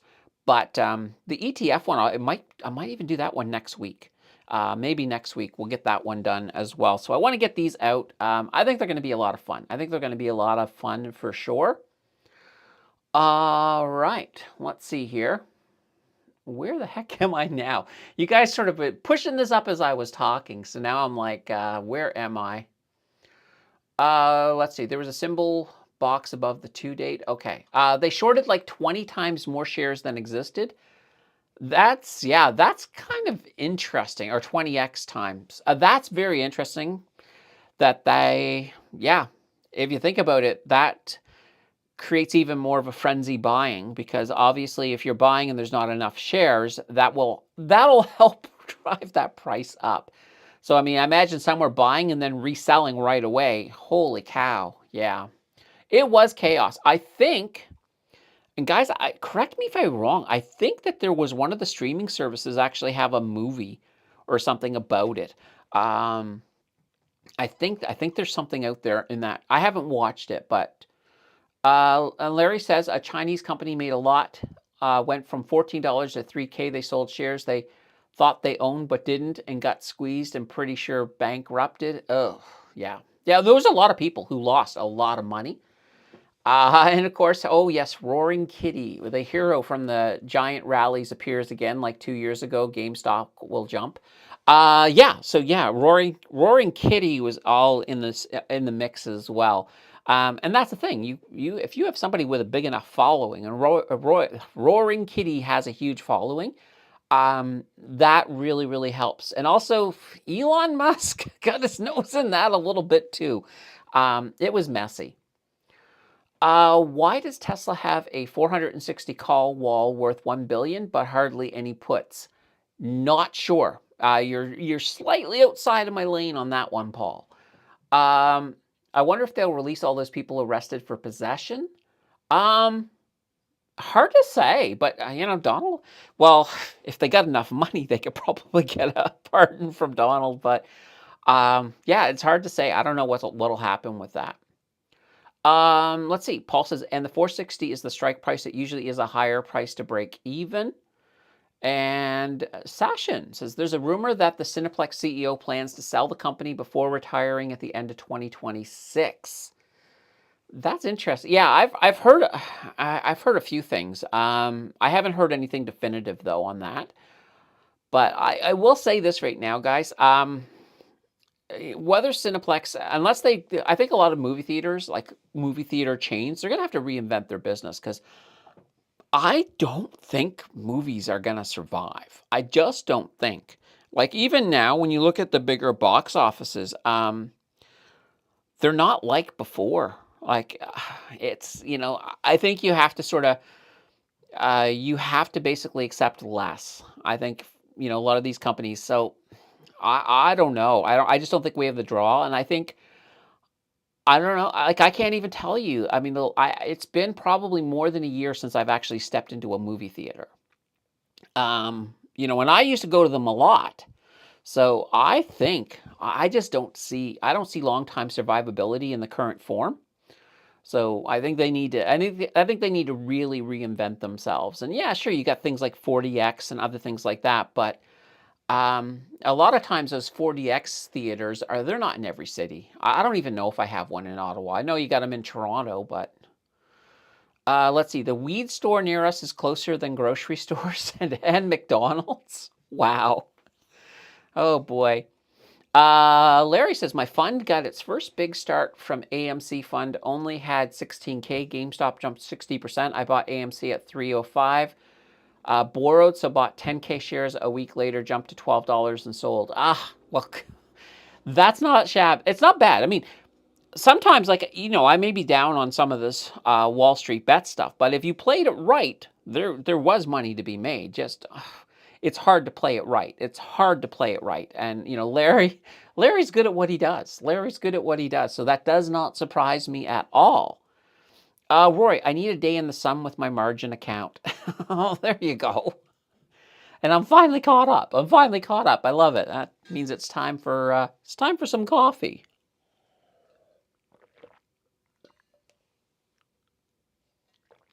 Yeah, I need more bells and whistles too. So another thing I need to get done too is the goats. I don't have them set up, but now I figured out I know I can just create it. I can create a scene with each goat and that'll work. But I'm gonna have a lot of scenes. So I need to figure out a way to make this more modular and get that in. And I kind of want to, I don't know, I want to play around a little bit and see what other things I can do. So there is still a lot to do now that we've switched over to OBS. I know. It's fun. It's fun. What can I say? All right, guys, we're getting about the 2-hour mark. If you got your last minute questions, doesn't mean we're leaving. It just means that if you got those questions, get them on in. If you guys got the questions, I got the time. That's the way it works. That's the way it works around here. Um, yeah, and I'm looking forward to. So tomorrow, by the way, those of you who haven't heard, we're on this thing called the Financial Express. So basically, through December, we have an opportunity to have a market close for every single day that the market has a close. So basically, the way it works is 4 supers or 4 gifted subs, or a combination of the two, on the last market day gets you the next market day. So Friday we got all of that. So we got a show on Monday. Tomorrow we'll open it up again. There'll be an opportunity tomorrow to get one for Tuesday. For Tuesday. Now on Tuesday there won't be any opportunity because we already got a Wednesday show. Wednesday's our normal show, and we'll add one on Friday. or sorry, then on Wednesday we could add one on Thursday, and we can add one on Friday. We could. So far, I have worked every day this, well, every market day this month. So I did have Saturday off. I did absolutely nothing on this Saturday. So I didn't have any coaching to do, nothing. It was completely off. I was happy. It was great. Um, so yeah, what can I say? Now it's busy. Busy. This is going to be a busy week. So I'm looking forward to it. Whew, guys. Again, nothing. You guys aren't. There's no. Is there no final questions, guys? Is there no final? Or are you guys just like, let's let this train wreck end today? Candace, get your act together. Get your act together. Get that stuff all fixed for soon. Now, or it might be that it's not. Oh, it might be that it's not updating. Guys, let me try something here. I'm gonna pull this back. Aha! It was not updating. That's what it was. All right. I was sitting there and it's like, oh, nobody has anything to say. But yeah, you guys have a lot to say. All right.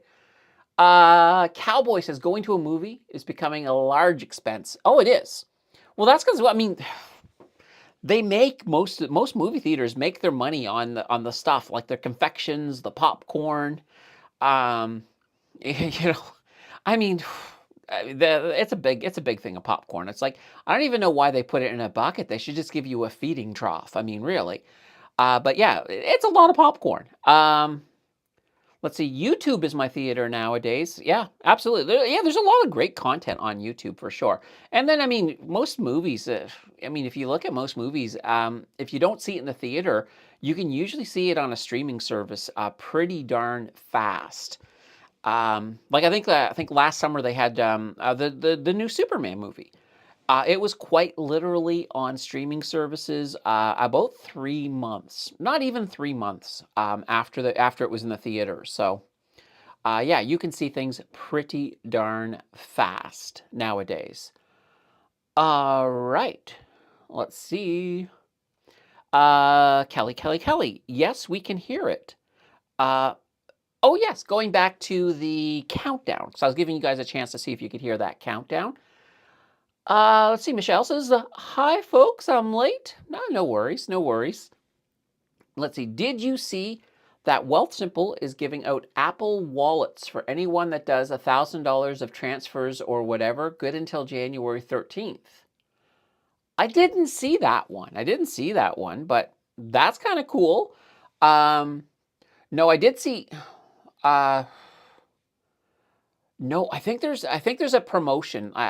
So when you use an affiliate link, there's a little promotion. So normally you guys get $25 for using an affiliate link. I get $25 for using an affiliate link. But I think they had a promotion. It might be over now. But if you used my affiliate link and then you transferred like a crazy amount of money into Wealthsimple, they'd give me a bigger affiliate response. Like I can't remember how it worked. Nobody did it. I mean, it's not a big thing, but every so often they keep changing it. Like they change it every so often. At one point, oh, this was really bad.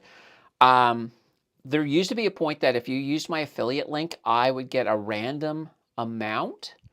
And that random amount almost always was $5. I was just like, $5 again, $5 again.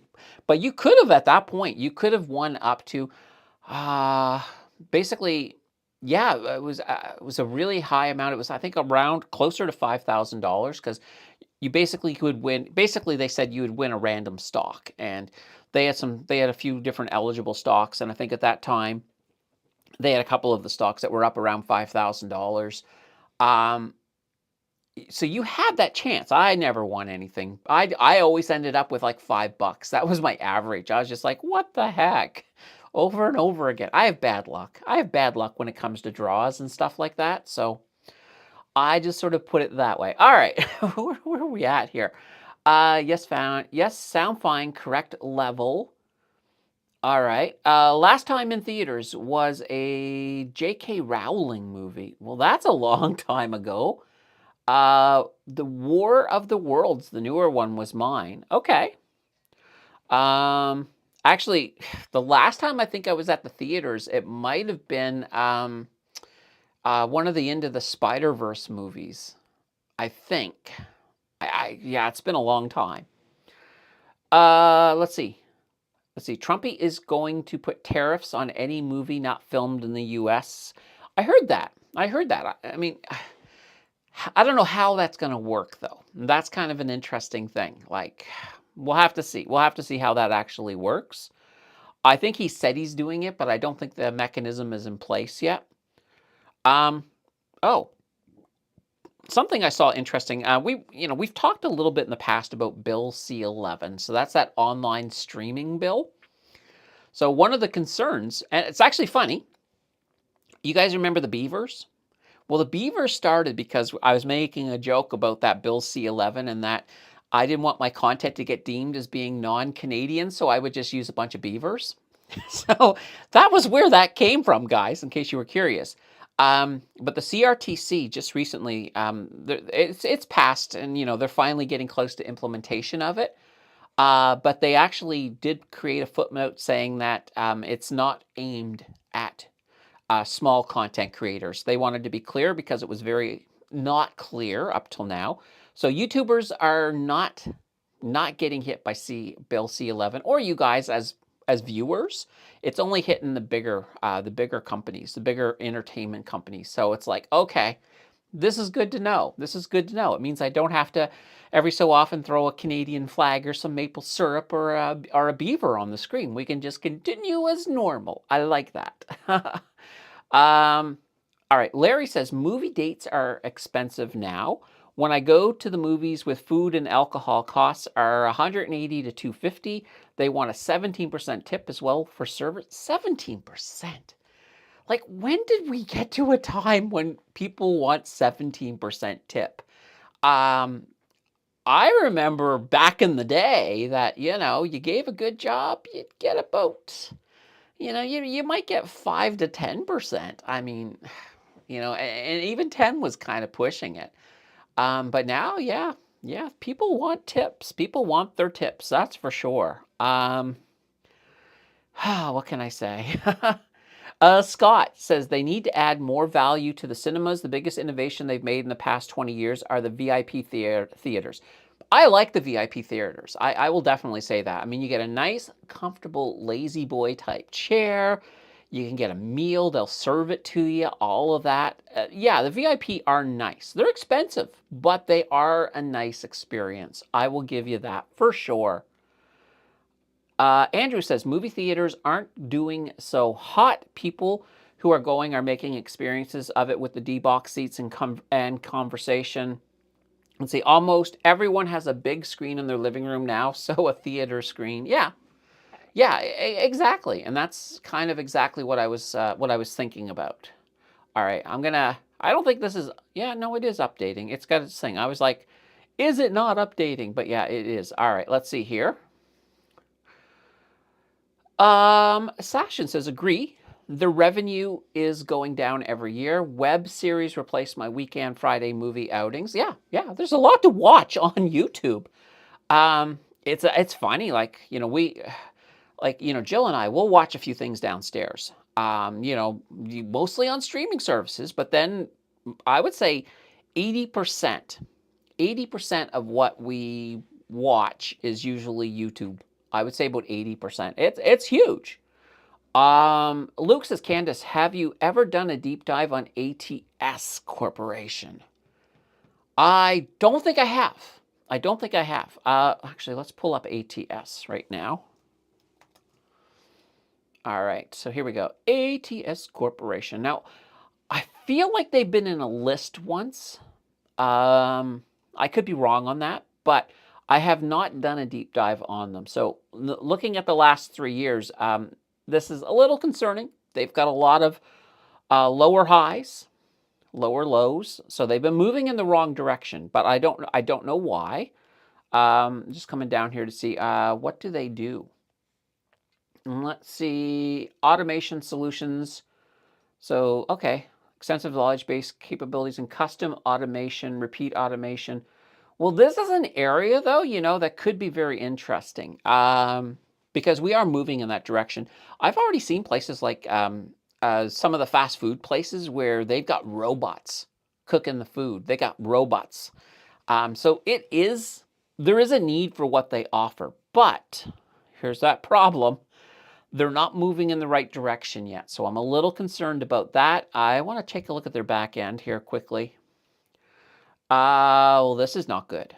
A negative return on equity, so negative 0.27. That's low. That's basically unprofitable. Now, debt to equity is not bad. They don't have very much debt. Well, I don't want to say very much. They've got 87% debt to equity, but I expected it to be a little higher. So I'll sort of temper it with that. But yeah, this is one that I think they should be doing better. But right now they aren't. And yeah, this is a company that if I was interested in, I would want to do a bit more research. I would want to dig into the back end, find out why. Why are they moving down? Has this debt increased? Have they perhaps done something like taken on some debt to maybe improve situations? But at the same time, and the reason I would even be willing to go a little further on a company like this is that a lot of that automation, I think it could work into AI as AI gets more and more prevalent in the workforce. So they might have a bright future ahead of them, but right now I'm not excited. I'm not excited yet, but that doesn't mean that they're not worth looking at. All right. Whew. Let's see here. You can create your own movies with AI now. You can. You can't make a full-length movie. Well, you could, but it'll take you forever to do it. But I can see a future where you can sit down and you could pretty much just describe to AI, maybe have a conversation with AI and explain the type of movie you want. You wouldn't even have to give it all the plot. You could just say, okay, I want a movie. Let's say you're a big fan of Smokey and the Bandit. You're like, I think there should be a updated version of Smokey and the Bandit. Yeah, make a new character that looks a little bit like Burt Reynolds and have them do a big race, and you fill in all the details, AI, and we will be at a point not that long in the future where AI will be able to give you back a movie. And people would have, like, if I told, well, quite literally, let's go back another year, a little more than a year. So I was telling people, actually it's closer to 2 years now. Holy cow, time is flying fast. I was telling people about this new technology. I was actually on a stream, actually Crypto Night in Canada, the one that dancers used to do. And I was talking to them about AI, and I was talking to them about this company called OpenAI and this GPT model that it had and some of the advances and how it was getting ready to change the world. Well, about 2 months after I did that stream, ChatGPT, the first version of it, hit the market. And if I had told people back then that you would be able to make short videos and be able to make pictures and all of this stuff and code websites in minutes, I would have been laughed at. I'm pretty sure nobody would have believed me. So when I say now you'll be able to make full theatrical movies within a couple of years or so, it might even be, I might be underestimating how fast that will happen. That's a possibility. So I do see it coming down the road. Rory, big time. Cowboy, have my wife join Wealthsimple. Will be interesting to see if I can collect the reward. I can't see why you couldn't. You should be able to. Let's see. Hey, Candace, the new screen looks very busy. Why did you change software providers? All right, rumor has it. It looks busy right now, only because I'm still getting things configured. I'm still working on configuring things, and it should be a little bit less busy in the future. But why did I change providers? Cost is one thing. Cost and, well, there's a couple of issues. One, StreamYard,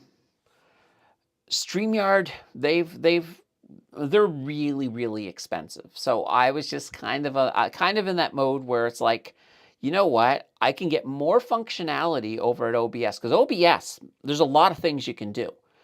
And so I want to be able to take advantage of that functionality and get it all in. And I also have a Stream Deck. So I have this little device that does not really work very well with StreamYard, but it works really well with OBS. So once I get that up, I'll have this little box in front of me. I can just push buttons and it will automatically take me everywhere. So yeah, it looks a little busy today. It'll look a lot better tomorrow, and so on and so on. I imagine within a week, it'll be absolutely perfect.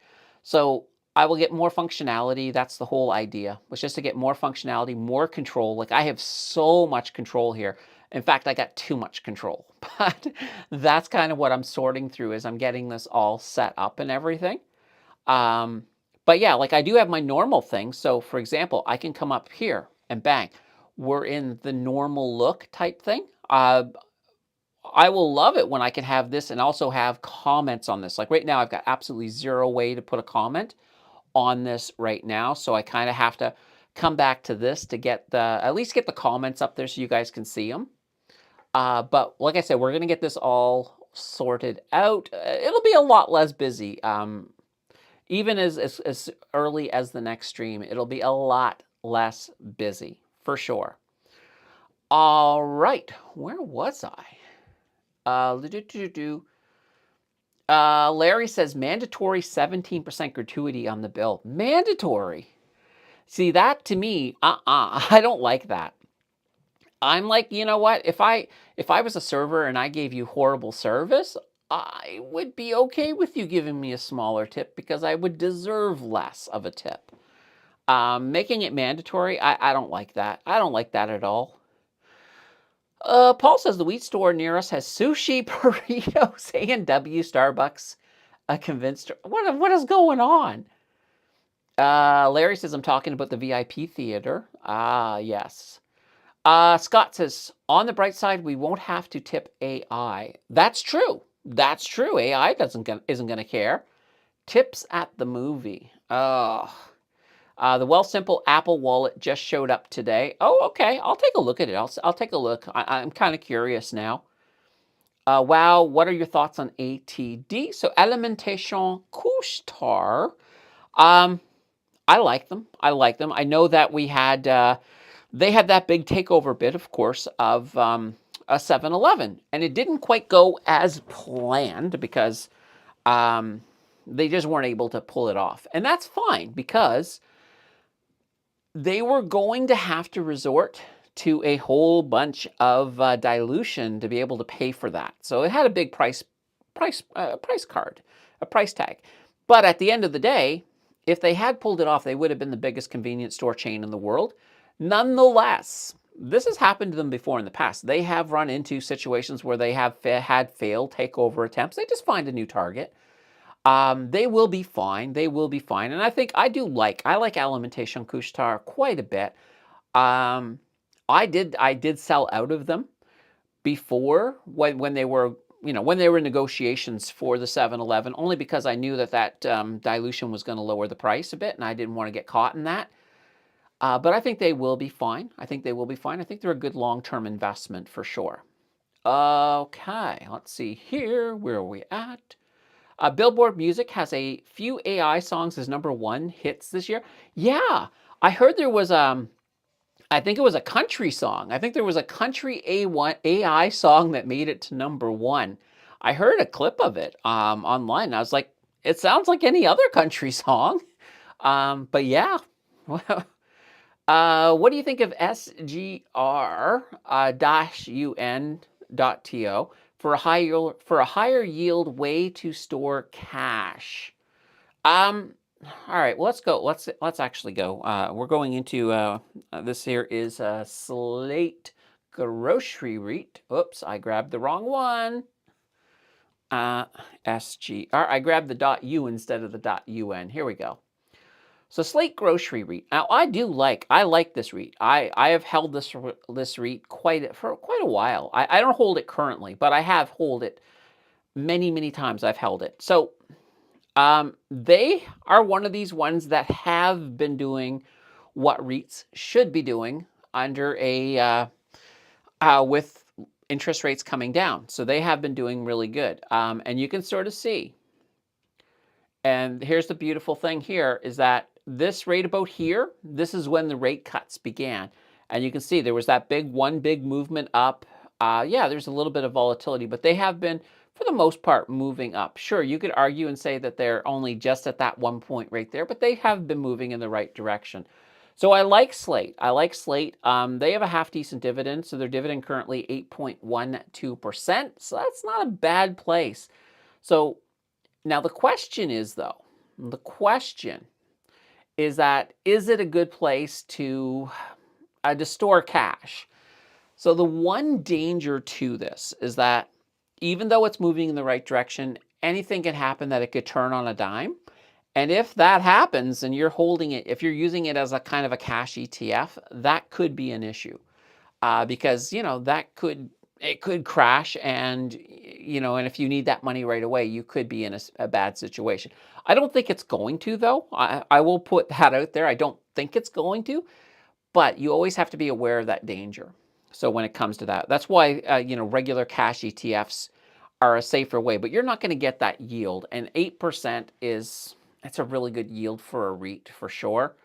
Now, mind you, if we jump back a little bit, you'll see that, just want to come further back here. You can sort of see that right now they're kind of at that area where they have always been before. Maybe I'll go back. I don't know if I want to go back 15. Well, we can go back 15. This shows us the whole thing. So even though they've moved up, it's more or less that they have kind of gotten where they normally are. REITs are not big for growth. They're actually designed for that income, because the whole idea behind a REIT is that all of the profits that they're making, they don't want to pay taxes on them. So what a REIT will do is they will pass all of their profits onto you as a distribution. Now, one danger, let me put this out there, is that all of that distribution is 100% taxable. There's no such thing as eligible dividends or anything like that, because no tax has been paid on it. So it's 100% taxable. So if you're holding a REIT outside of a registered account, just be aware that that distribution is 100% taxable. Why? It's one of the reasons that a REIT is a good thing, and like a TFSA is not a bad place for a REIT.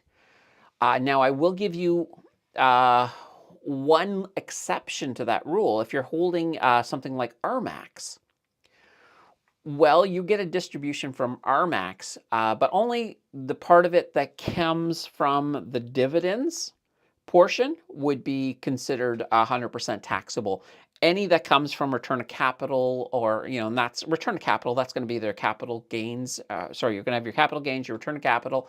That return of capital tends to be a catch-all phrase. So, for example, a lot of the premiums will be in that. That part won't be 100% taxable. It's just the portion that comes from the dividends. Anyway, there we go. I can't remember the last time I had to mention about REITs. Nobody ever asks about REITs anymore, or that much anymore. Let's see. What do you think about CI Energy covered call? I thought we answered this last. I'm pretty sure we were talking about this last show, actually. I'll pull it up again. Why not? CI Energy Giants. Here we are. No, is that the one? Yep. CI Energy Giants covered call. Okay. NXF. We'll pull this up. So CI Energy. It's really interesting. CI is one of those, they're one of those ETF companies that I don't know. They just don't seem to excite me. In this case here, we'll pull up the 3-year. They've been kind of moving down, but that's kind of what Energy's been doing as well. Energy hasn't had a great year. I'd love to say, I think they'll have a better 2026, but I don't think it's going to be a stellar 2026. I think it will be better. I think we will see a little bit of movement on the upside. Now, with this one here, you're not getting, it's not a very aggressive. So you're looking at a 7.512% yield on it. And it's also kind of interesting too. It's a quarterly payer. So you don't find a lot of quarterly, at least income ETFs. So yeah, this is, I have no problem with this. I think there are better ones out there. Like if you're looking for income, there's definitely better ones out there. If you're looking for growth, I don't know. I would be more inclined to just go with something like an XEG, and then maybe one of the income ones. Put them together like an ENCL or something, and you can really create your own combination using that combination. But I don't know. This is one that doesn't excite me. It really doesn't. I apologize. I think you've asked me twice, so I think you like it, but I just don't. It just doesn't excite me. It doesn't excite me. That's the only way I can really describe it. All right. Let's see here. All right. Let's see. Uh, the robot cooking is scary. Food quality, not a place I would go. The only thing about robot cooking is that you'll get consistency. So if you had a robot at McDonald's making the food, well, McDonald's is probably a bad example because they've got that process so fine tuned that you pretty much get the same thing everywhere. But yeah, but if you do have robots, you're going to have even more consistency. That's the way I would look at it. Let's see. Andrew says, I believe you need to register first to get the wallet or whatever you're getting. The Apple Wallet thing just showed up today and looks like they didn't take any of last week's activity into account. Okay, interesting. Like I said, I'll have to look at that later. I haven't even seen it. JE says, I heard the RAM shortage is affecting entry-level phones to have 4 gig RAMs on board. Do we? Yeah. I haven't really heard a lot about the RAM shortage. So, of course, RAM, guys, random access memory. That there is basically the. I'm sure everybody knows what RAM is. I don't need to actually describe it. I don't think. But yeah, that's never a good thing. So hopefully it's not a long-lived shortage. I haven't heard, like I said, I haven't heard a lot about it, so I can't really speak too much on it. Andy says, chatter on the SpaceX IPO ramping up again. How would it register actual business performance with so few clients and contracts? I think, well, here's the thing though.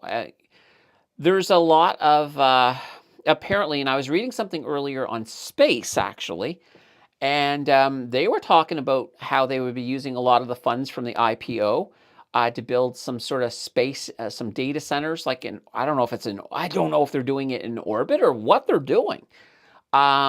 But I definitely want to look into that a little bit more before that IPO. But I think IPO wise, there's a lot of people that would love to jump in on space. I actually think they'll do really well.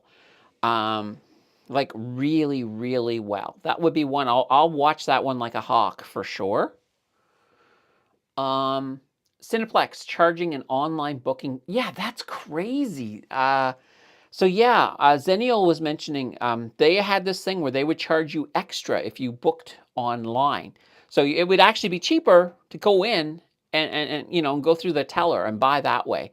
So yeah, that online booking fee was, I think the reason they did it is they thought they could get away with it. And I know there's been a lot of flack on it. I don't know if they finally backed off on it, but yeah, that was absolutely lunatic. That was a lunatic move for sure. All right, thanks for the info. You're welcome. Scott says Social Stream Ninja is free open source and claims they can do the highlighted comment thing. Okay. Social Stream Ninja. Ooh, that could be the one. That could be the one, maybe. I like the name. So yeah, I'm gonna get this. Like I said, I'm gonna get this all. I want the comment thing at the very least for tomorrow's market close. I want the comment thing working. So that is important for sure. All right, where is my let's just see here.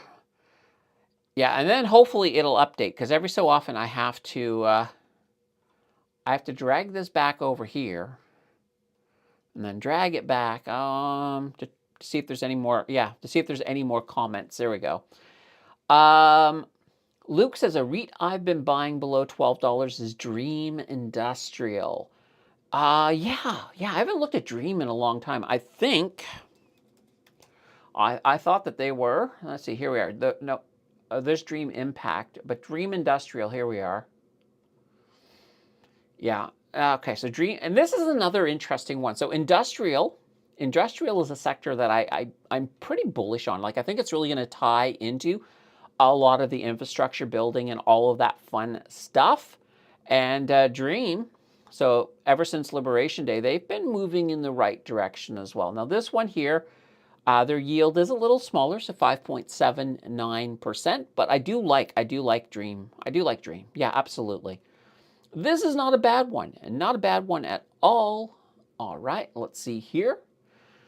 Scott says a RAM shortage is going to be a while until they finish building the data centers. Producers don't want to invest in more production and then demand goes away when the data centers have all been built. Yeah, absolutely. And if you guys remember, I mean, there were a lot of chip shortages back when crypto was really exploding at one point, when everybody was looking into building crypto miners and Bitcoin miners. That was like basically, I think it was mostly video cards that we were running into a big issue then. So this is kind of a normal thing when new big technology type thing comes out. It starts pulling the resources away from, pulling the resources away, creating some of these shortages. So they will be fine once the data centers are all up and running. It'll sort of resolve itself at that point if it's still happening. All right, there we go. I think I'm caught up. Holy banana bread. And I'm just going to double check on that. We will. Let's see here. Oh, what did that do? Okay, I just got this weird full screen thing that happened. I don't know how I did it. And the funny thing is, guys, when it's time to leave, I don't even know how to do that. I think there's just a button to end. We'll find out. We'll find out as we get to the end. All right. Andy says, any news or feelings on when, if, how Questrade will push their new Questrade Pro platform onto a desktop app to update their Edge desktop app? Anyone experience it yet? I can't trust browsers. I have not heard anything. I don't know if anybody else has. Definitely drop it into the chat for Andy. But I have not heard a thing. So I can't tell you. I certainly can't tell you. But what can I say? All right. And ooh, what if I do this? I'm gonna go from top chat to. I'm just seeing if to live chat. Oh, well, what happened there? Okay, I don't know what it did. Like I said, we're gonna get all these bugs worked out. I want to. All right, I'm gonna. You know what? Let's go big. Let's go big screen here for a bit. Yeah, we're gonna get these bugs worked out. I think everything is gonna work pretty darn good as we move along. And here, I'm just gonna pull this over here just in case there's anything that pops up. Yeah, Scott says there's a stop streaming button on the control panel. Yeah, I saw that one. So yeah, we'll, like I said, we're going to get this all worked out. I am very excited about OBS. I like what I'm seeing so far, other than, yeah, you know what? We're running into a few bugs that we can get all sorted out, and I'll probably run into some more, but for the most part, I think we're about 80% where we should be. I think we're about 80%. So we get, like, quite literally, I just have to get the chat thingies working. I now know that it does this weird time thing, so I'm going to fix that. So the next time it actually says the right time. So yeah, I think everything's coming together. I think it's going to be really. I think we're going to all like OBS, and there's a whole bunch of other functionality too that I'm going to look at. There's some really good YouTube sites on all of the crazy things you can do on OBS. So I'm looking forward to it, and we'll get, like I said, right now, number one priority, we'll get the names working, because if I can get the chat names popping up, I don't have to always be in that busy thing. Oh, did you guys notice I put a little flashing lights down there underneath the Lego Christmas tree? So they're kind of flashing there. I thought I would just point that out. All right. Well, guys, I think this has been another good stream. We've gone, what, 2.5 hours? We'll be back again tomorrow We are going to do another market close, and I'll get these comments working out. I'll get these comments working. So until then, guys. Oh, I don't have my my ending little thingy on there, so I'll just say, have a fantastic night, and I will see you all tomorrow.